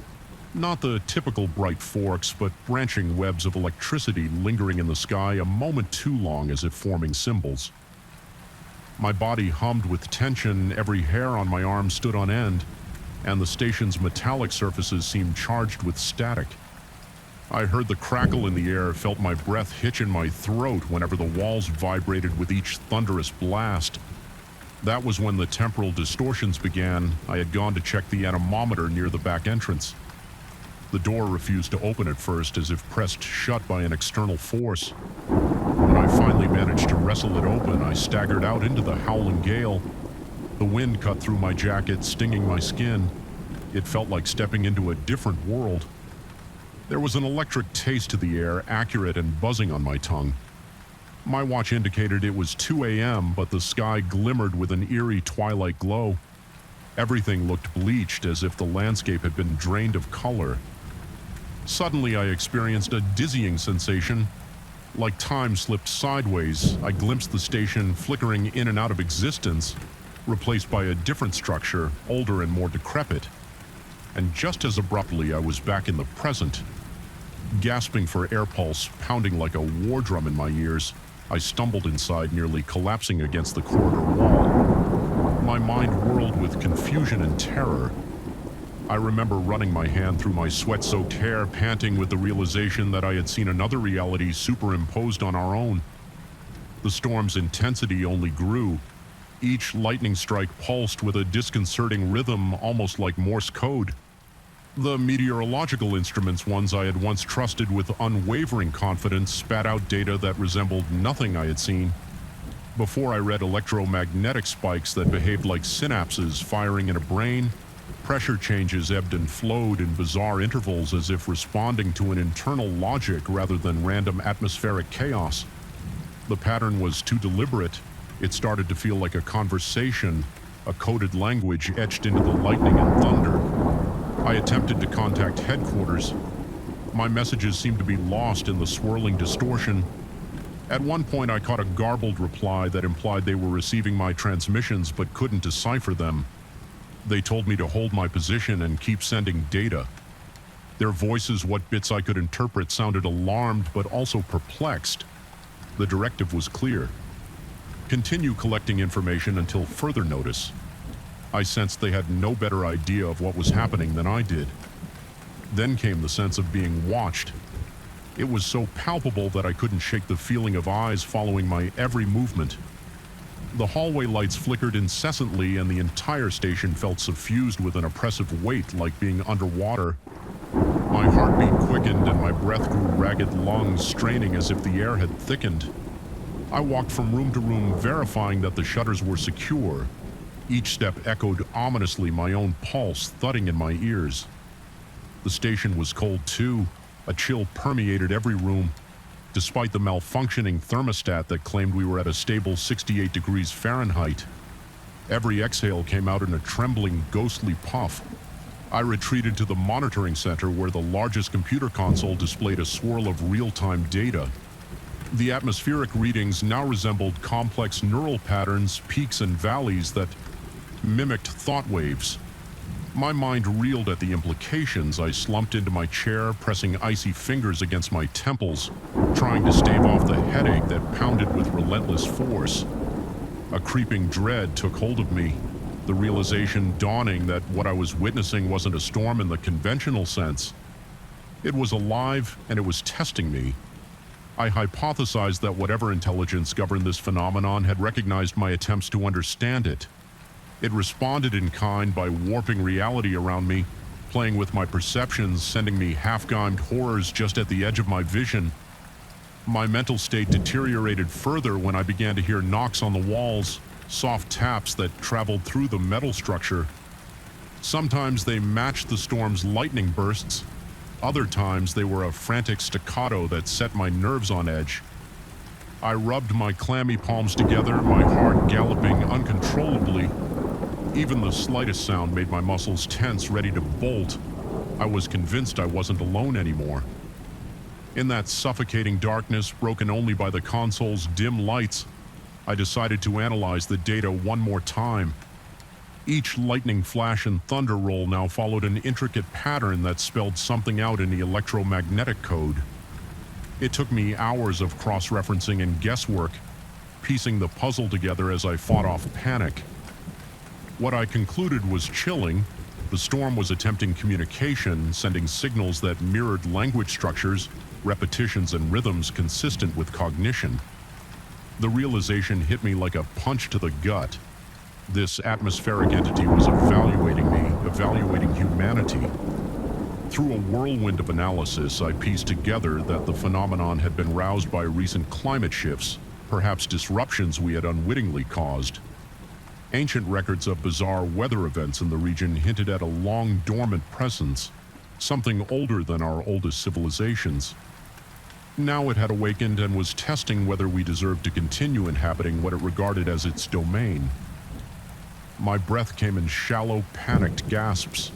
I felt a surge of primal fear, but also a flicker of awe. I recall pacing the room forcibly, calming my trembling limbs while outside the storm battered the station with renewed vigor. The rhythmic pounding of rain on the roof started to echo inside my skull, merging with my frantic heartbeat. In a haze of terror and fascination, I found myself responding to the data on the console, keying in sequences of numbers that represented yes or no short bursts of signals, indicating attempts at greeting or caution. I was beyond rational thought. All that existed was the oppressive storm outside, and my quivering fingers translating feeble messages back to it. At some point, the storm's lightning began to shift, color turning from dazzling white to sickly green, then to a deep violet. Each flash illuminated the station's interior, casting grotesque shadows that writhed along the walls. I felt nauseous, my skin clammy, adrenaline coursing through me. The environment itself seemed to warp. If I stared too long at the ceiling, it appeared to ripple as though I were viewing it through water. I started questioning my own sanity, doubting every perception. Was the storm manipulating my mind, or had the isolation unmed me from reality?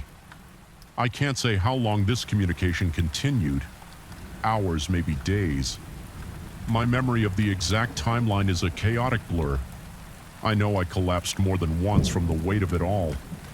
Waking to find myself cold and stiff on the control room floor, I would wipe the sweat from my brow and squint at the flickering screens, half expecting everything to have returned to normal, but it never did. The storm raged on, demanding my attention, testing the boundaries of my mind. Eventually, the presence in the sky seemed to escalate its demands as if it wanted a definitive answer about whether humanity could rectify the harm it had inflicted on the planet. I felt a buildup of pressure within the station. My ears popped painfully and I struggled to breathe. My head throbbed. My vision narrowed. Lightning exploded in the sky with an unprecedented fury so bright it left spots dancing before my eyes. The entire building shook, dust cascading from the ceiling panels. A sensation of pure dread swelled in my chest, heavier and darker than anything I'd felt before. And then just as it reached its crescendo, the storm began to recede. The wind softened, though it carried a strange undertone of whispered static. The lightning slowed, flickering sporadically. I could almost sense the entity making its final assessment. My teeth chattered from tension as I observed the data one last time. The storm's electromagnetic signature was diminishing, but not in any way I recognized. It felt more like it was withdrawing, perhaps retreating to the higher atmosphere or to some dimensional space. Only it could access. Part of me suspected it might return. Another part feared it had already set events in motion that none of us could stop. When the skies cleared, I dragged my exhausted body outside. The air smelled of ozone and charred earth. Pools of water reflected a shaken, wide-eyed version of myself. The station stood battered but intact, battered metal siding glistening with rain. My knees trembled as I tried to survey the surroundings. Everything felt strangely quiet, the stillness prickling my skin. It was a tense, watchful silence, as though the environment were waiting for my next move. I managed to regain a flicker of connection with headquarters. My transmissions were now comprehensible. Though I spoke in a cracked, weary voice describing the anomaly as best I could, they responded with words of disbelief, telling me to remain on site for further investigation teams. Their tone was urgent, but my mind was too drained to focus on the implications. I couldn't bring myself to share the raw terror of what I'd experienced, that this had been more than a meteorological event, that we might be living at the mercy of an ancient intelligence hidden within the storms. All I could do was slump against the station's exterior wall, heart still racing, struggling to slow my breathing. In the aftermath, days blurred together. I continued logging data, though none of the readings matched the height of that night's fury. Now I'm left with a heavy, unshakable dread.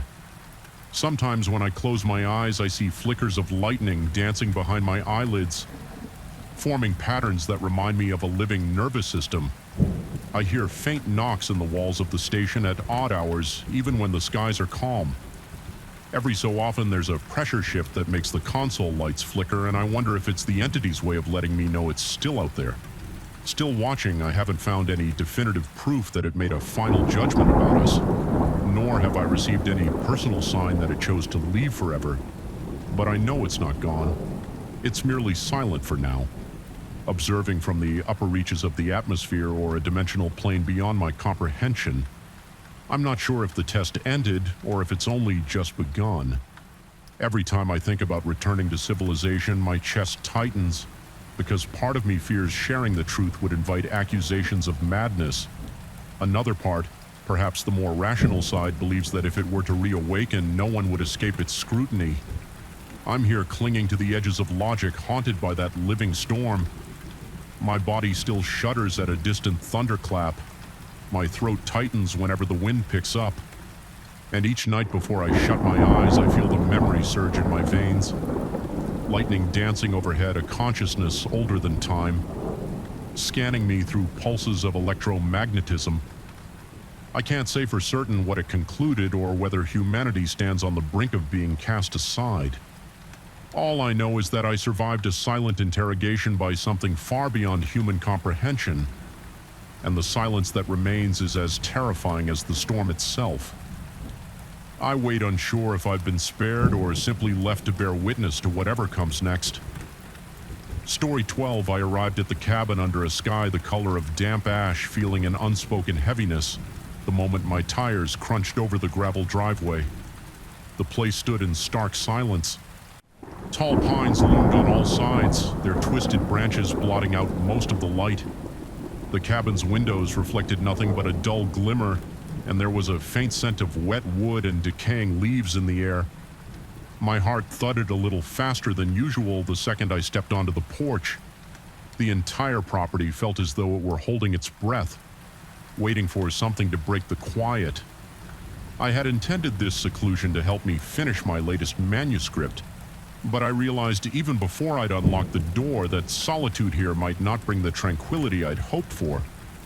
I had always dreamed of an isolated retreat where I could coax words onto the page without interruptions.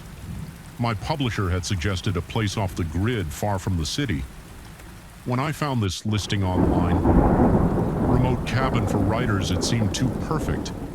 Yet as I lugged my suitcase inside, the oppressive atmosphere pressed against me.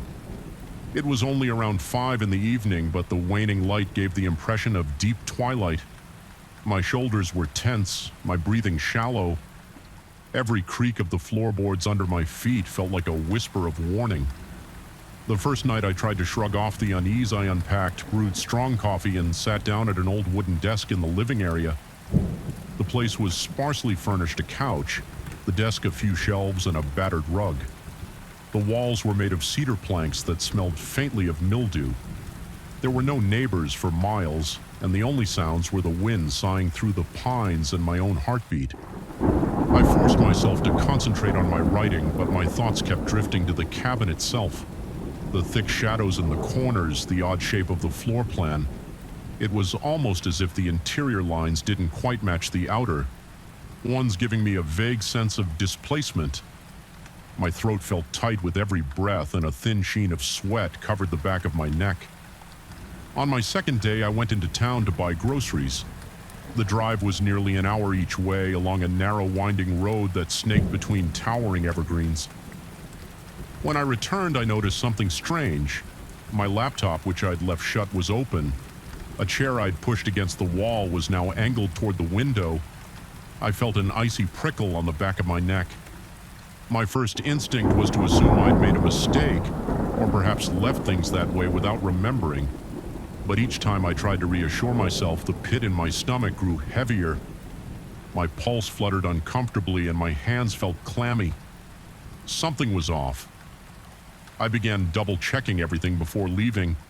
I closed my laptop, note the position of the furniture, and locked the cabin door.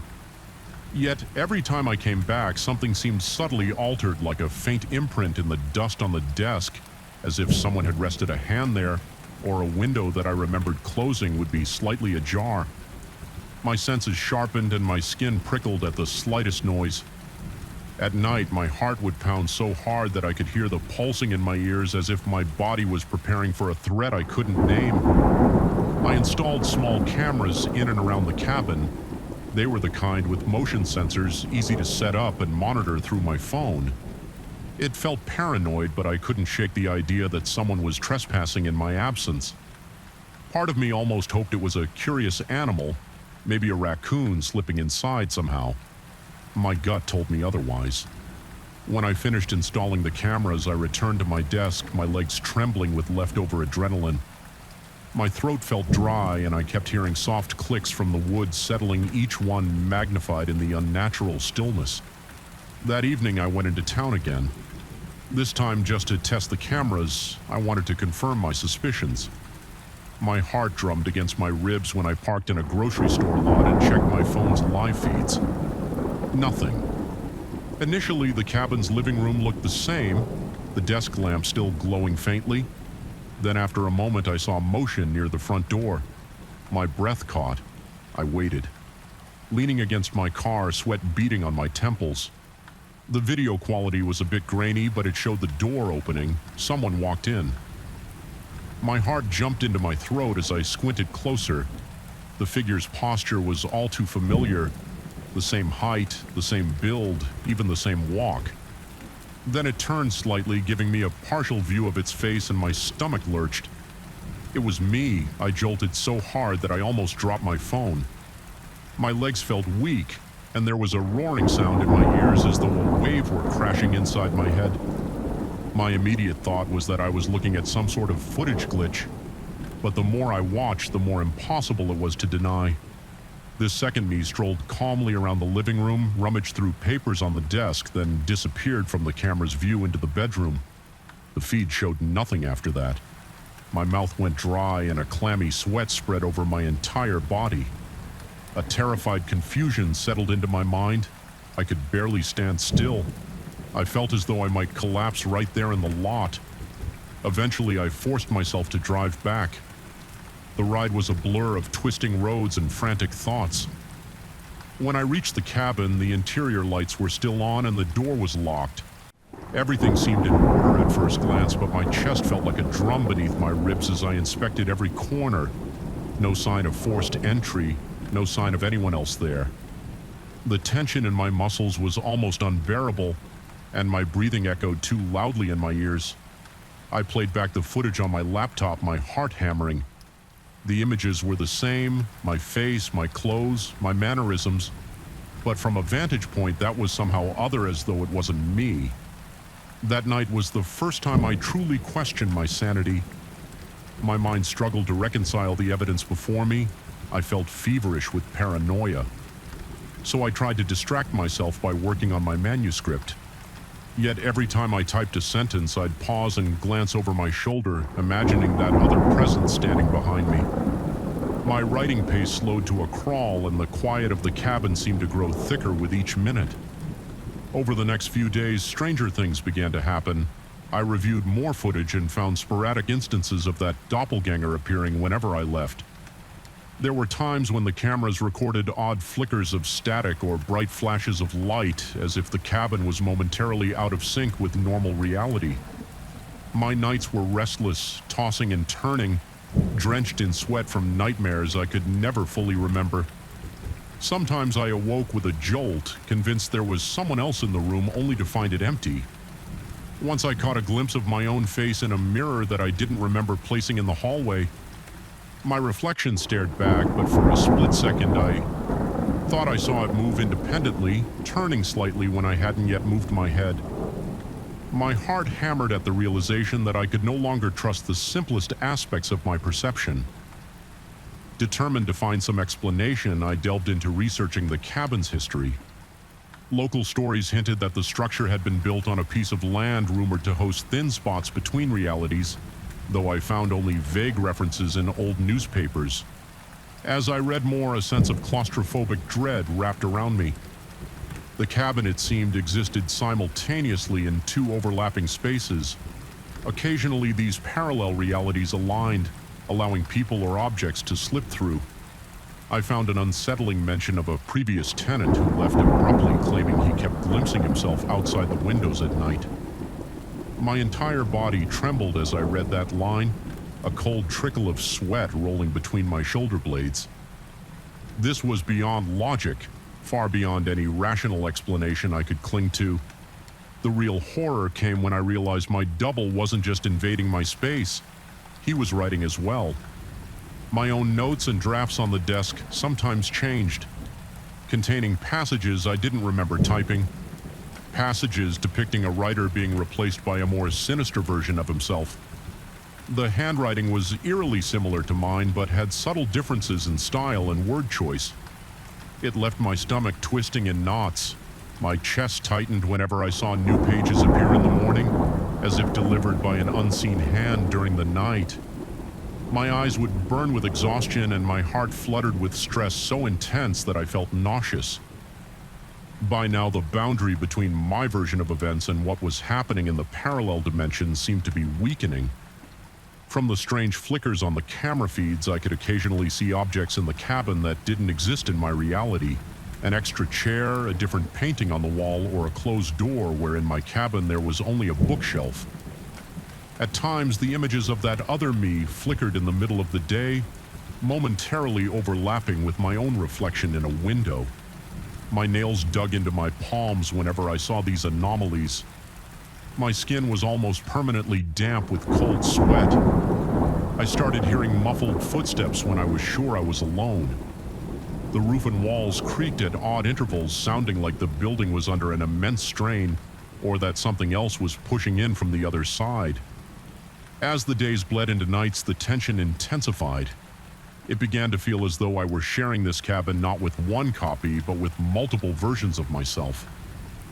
Some nights I heard distant murmuring that sounded like an entire group of voices quietly arguing, but each one had the same tone and timbre my own. My pulse raced until it felt like it might burst through my ribcage. My breath would hitch in my throat and I struggled to remain still. Terrified of drawing attention to myself, every shadow became suspect. Every mirror or reflective surface threatened to reveal another reflection that might step away from the glass at any moment. One morning, as I was making coffee with trembling hands, I felt an inexplicable chill behind me. Turning around, I saw a distorted version of my face peering around the bedroom door. It vanished the second I gasped like a mirage blinking out. But in that moment, I felt my stomach drop and the mug slip from my fingers, shattering on the floor. I stood there panting, my legs shaking so violently I had to grip the counter to keep from collapsing. That momentary glimpse was enough to send my anxiety spiraling into near panic. My vision dimmed at the edges and I had to concentrate on breathing, slowly forcing oxygen into my lungs while my heart raced like a drum. I realized I couldn't just leave the cabin without confronting the phenomenon. If I ran, it would follow me. I was certain of that. The parallel dimension wasn't contained by these walls. It was anchored in part by me, or perhaps by all the versions of me that existed. Each day I flipped through my half-finished manuscript. The words on the pages blurred together. Some lines described the exact fear I was living. The paranoia, the sense that reality was unspooling at the edges. Other lines suggested I was the intruder and the real me was in the other dimension trying to defend itself. Eventually, I decided to speak to the camera directly, even though I wasn't sure if the other versions of me would hear it. My voice cracked barely above a whisper as I stated that I wanted to understand that I wasn't a threat. The silence that followed made me sweat. My heart hammered as I shut off the camera and braced for whatever would come next. A few nights later, I was awakened by a sound like static electricity surging through the walls. The cabin lights dimmed and brightened in pulses. As I stumbled out of bed, a flash of light illuminated the living room. In that brief white glare, I saw multiple silhouettes figures that looked like me, but with warped features or twisted postures. Some were hunched, some unnaturally tall. My stomach lurched at the sight, and for a few seconds I couldn't breathe. The cabin flickered back to darkness, then light again, revealing fewer shapes this time, but they appeared closer. My limbs trembled so badly that I had to lean against a wall, cold sweat stinging my eyes. When the light stabilized, I was alone.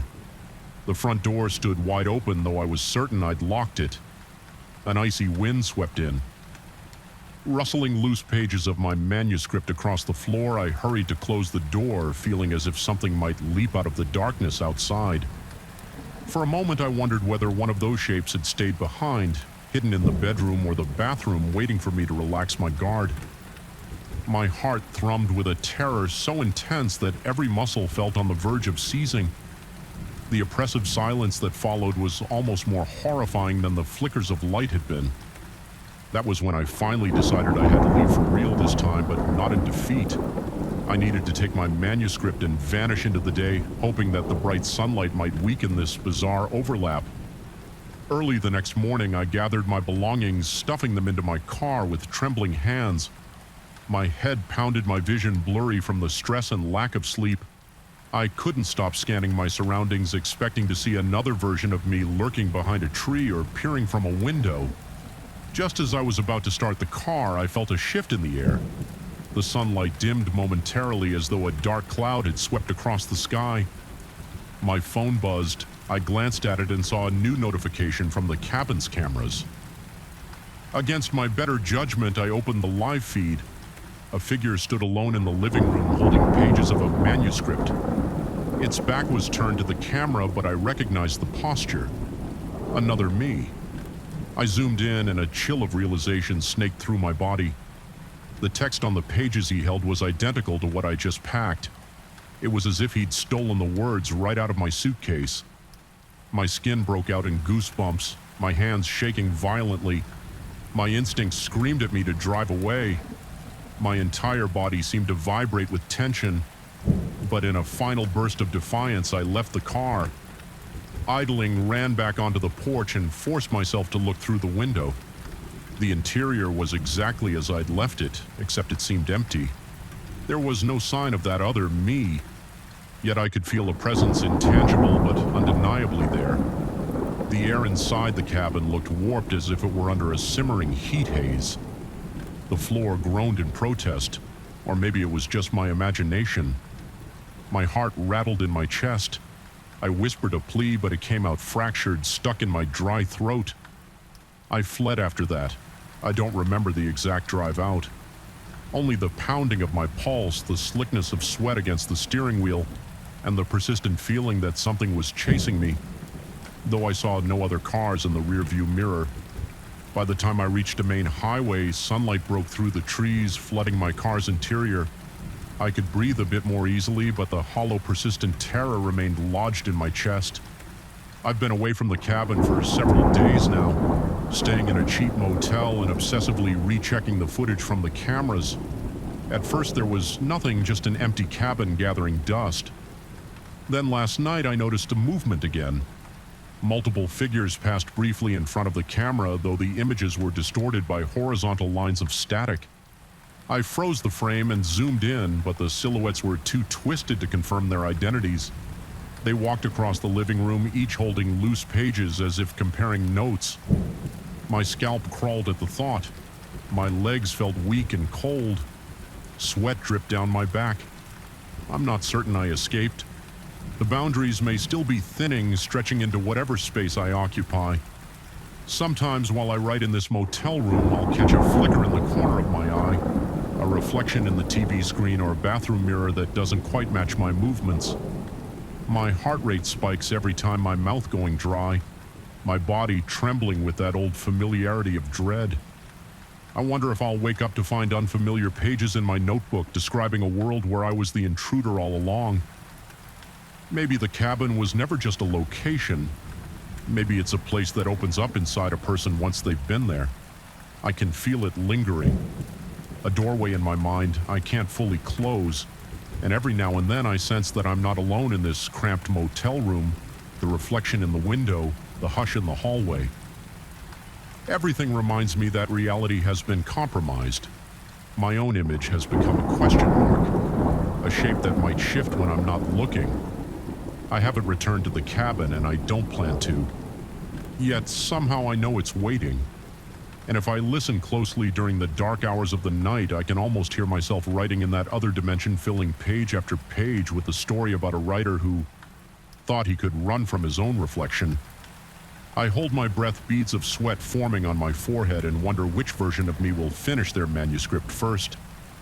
The borders between worlds are thinning, and I feel them scraping at my sanity. In the hush of the motel room, I realize I'm no longer certain I'm the original. The fear doesn't leave. It grows gnawing at the edges of every thought, reminding me that in the darkness between realities, I could be just another reflection stepping into someone else's life, and that possibility is enough to make my heart beat thunder, my breath catch, and my entire body tremble with unshakable dread. Story 13. I remember the first moment I sensed something was terribly wrong. I was in my cramped office staring at the pale glow of my computer screen while the ventilation system overhead rattled like distant thunder. The lamp on my desk flickered, casting brief shadows across the rows of books that lined my shelves. I felt oddly uneasy, as though the entire building were holding its breath. That same night, a new colleague arrived, a man whose presence would unravel the threads of my reality. One subtle stitch at a time. Even now, recalling the initial meeting makes my pulse quicken and my palms dampen with a cold sweat. I'm a professor of theoretical physics at a university that prides itself on rigor and tradition. My days revolve around lecture halls that smell of old books, hallways haunted by the echoes of footsteps, and offices stuffed with research papers curling at the edges from too much humidity. I thrive in that world.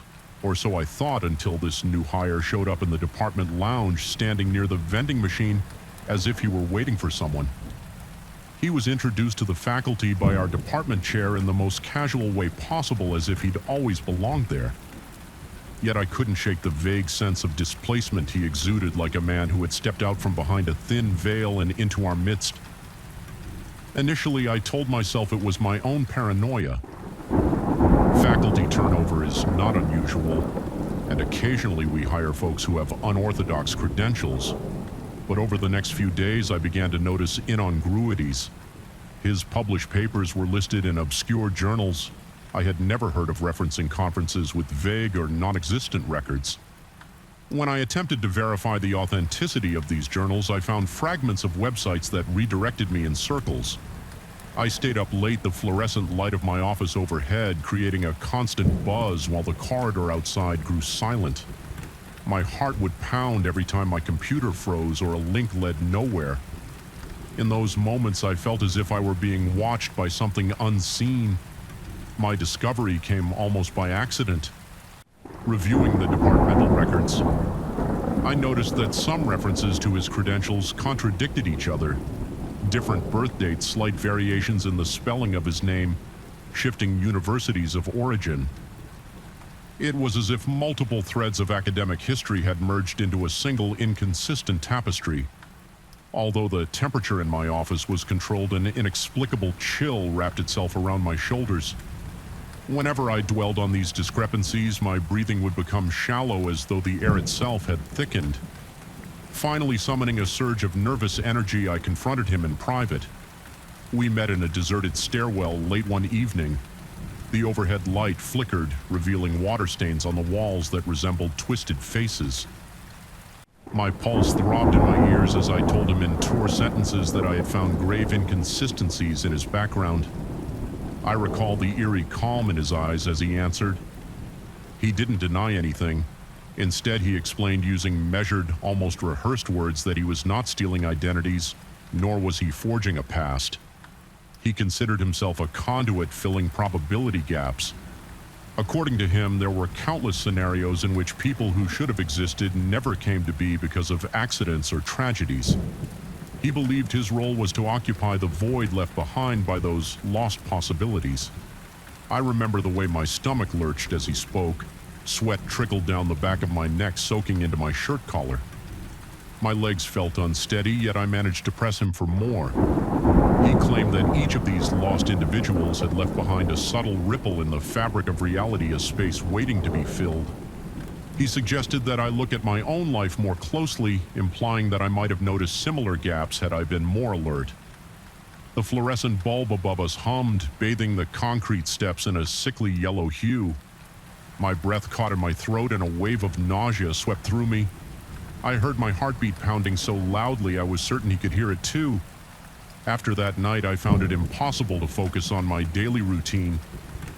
During lectures, I would pause. Mid-sentence, convinced I saw him standing in the corridor just outside the door, his dark eyes fixed on me. My students' faces blurred as I tried to regain my composure. Sweat beaded on my forehead and my voice cracked. Whenever I glanced again, he was nowhere to be found. The sense of being watched was inescapable, a constant pressure at the base of my skull. Even mundane actions like pouring a cup of coffee or grading papers took on a sinister edge, the slightest sound making me flinch as if expecting him to materialize behind me. Then I began to notice changes in my own documents. Publications I had written over the last decade appeared edited slightly at first, but then more significantly. His name started appearing as a co-author in the footnotes and eventually right alongside mine on the first page. My chest felt tight.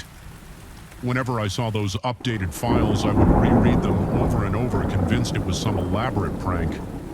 But the digital copies, the archive versions in the university's repository, even the physical prints in the library stacks all bore his name.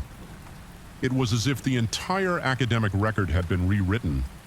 My hands shook so badly that I often dropped whatever I was holding. My colleagues, who should have been just as shocked, acted as though his contributions were common knowledge. They insisted we had been collaborators for years. Every time they insisted we had always worked together, I could feel my heart stutter in my chest. My mouth would go dry and I had to fight the urge to shout at them. Bizarre photographs turned up next.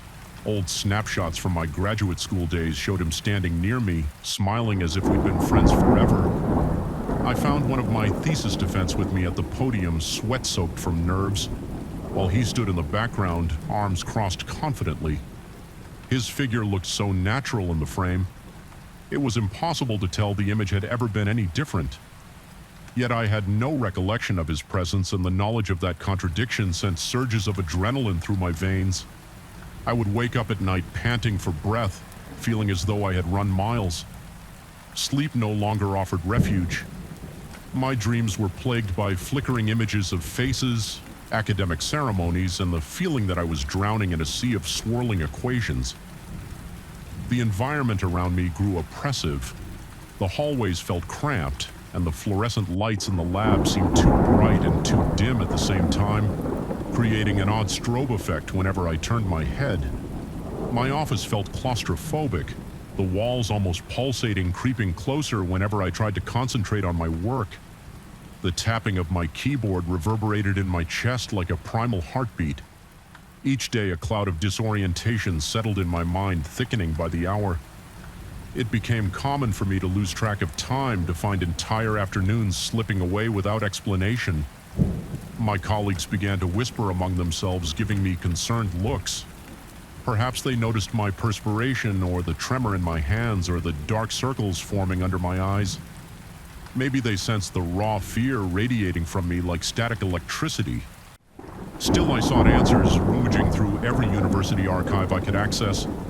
I pored over campus newspapers, faculty meeting notes, and digital backups from the department's old servers. Everything had changed. Every record included mention of him.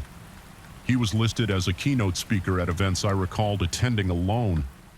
My chest would tighten to the point of pain, a near panic clawing at my insides whenever I saw those entries. My breath came shallow and ragged, and I would shut my eyes, trying to will the world back into some semblance of normalcy. During a feverish night of research in my office, I caught faint sounds from the corridor, soft dragging footsteps, and a voice murmuring just out of earshot. The overhead lights flickered again, painting the corridor with brief stripes of darkness. Each time the light blinked out, I felt as though the walls were inching closer, threatening to crush me. The dryness in my mouth grew unbearable. I had to force myself to swallow to keep from choking on the thick fear lodged in my throat. That night I saw him at the end of the hallway, standing there in near darkness, his figure outlined by the feeble glow from the emergency exit sign. My heart pounded so violently it hurt, and a cold sweat slicked my entire body. I ran. I didn't know where I was going. I just needed distance. When I confronted him again, although confrontation might be too strong a word for my trembling, half-coherent accusation, he reiterated his idea that he was not a thief of identities, but rather a presence that slipped into the cracks left by those who never fully realized their potential. He offered cryptic explanations of parallel probabilities, unobserved quantum states, and the elasticity of personal histories. Listening to him felt like standing on the edge of a precipice. My chest felt hollow, and I was gripped by a dizzying sense that my entire life could be rewritten with a mere shift in cosmic dice. I wanted to shout to demand he leave me alone, but my words came out in a strangled whisper. Adrenaline surged, leaving my legs shaking so badly that I had to lean against a wall to avoid collapsing. Not long afterward, my office door began appearing slightly ajar. Whenever I returned from lectures, even though I was meticulous about locking it, pages of my notes were out of order, and when I rechecked my research logs, he was listed as my co-researcher. My name seemed incomplete without his attached to it. The tension in my body was relentless. My shoulders ached from how tightly I clenched them, and my jaws hurt from grinding my teeth in my sleep. On those rare nights, I managed to doze off, though no one said it outright. I could sense the change in the attitudes of my peers. They treated me like I was an outsider to my own life. They would speak about our past collaboration, remarking how brilliant he and I had always been together, recalling details that seemed too vivid to be fabricated, but which I had no memory of whatsoever. Their sincerity chilled me to the bone. Eventually, I decided to escape the university's confines for a few days, hoping that distance might restore my clarity. I drove out of town without a specific destination. My hands were clammy on the steering wheel, and my heart thumped against my ribcage. I couldn't shake the feeling that he was always just a step behind. Even at a motel off a quiet highway, the sense of being watched clung to me. Every rustle of the wind outside my room, every passing car's headlights shining under the gap in the door made me flinch. At night, I dreamed of him standing at the edge of my bed, arms crossed, eyes watching me in the flickering half-light of the neon sign outside. When I returned, I resolved to confront reality head-on, or at least the twisted version of reality that now surrounded me. I was determined to prove, if only to myself, that he was an intruder.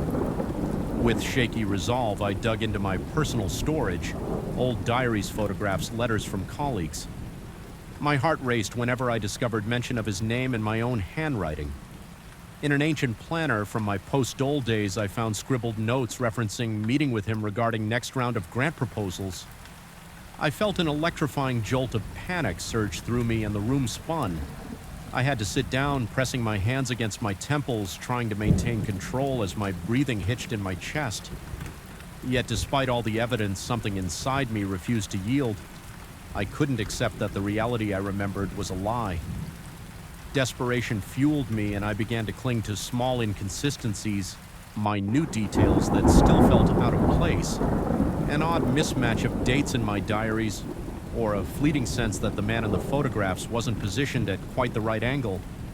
Each such finding was a spark of hope and terror. If he truly was rewriting the past, what chance did I have to stop it? Late one night, as I roamed the campus in a restless haze, I found him waiting by the physics lab.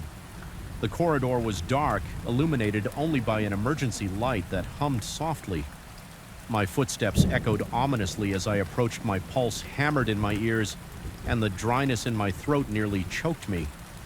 He seemed to anticipate my arrival. Regarding me with an unnerving calm, I didn't bother with pleasantries. I demanded he undo whatever manipulations he had wrought. He made no promise, only spoke about the elasticity of probability, about the inevitability of certain outcomes. Once a path was chosen, I recall that my vision blurred. Momentarily, tears stinging my eyes, not from sadness, but from the sheer pressure building in my head. That was days ago, or was it weeks? I can't be certain anymore. Time slips through my fingers like water, and I question whether my attempts to expose him have actually done anything but tighten his grip on my life. Still, I have managed one small victory. I haven't vanished into his alternate version of events completely. I'm aware I know what he is, or at least that he isn't who everyone else believes him to be. That awareness is my shield. Fragile though it may be. The campus halls still feel suffocating. The overhead lights still flicker incessantly, and I still startle at every small sound echoing through those endless corridors. But I have regained a sliver of composure. My heartbeat remains quick, yet I've learned to quiet my breathing, to gather my thoughts, even when terror presses on my chest like a heavy weight. A few nights ago, I shut myself inside the university's archive room, determined to catalog every discrepancy I could find. My hands trembled with exhaustion, but I found the strength to examine each file, each photograph, each record in detail. I refused to succumb to the flickering illusions or the whispers of doubt in my own mind. By the time I emerged, I held a binder filled with anomalies, proof that he could not possibly have always been here. I sense this confrontation is far from over, but I also sense that I may yet force a standstill.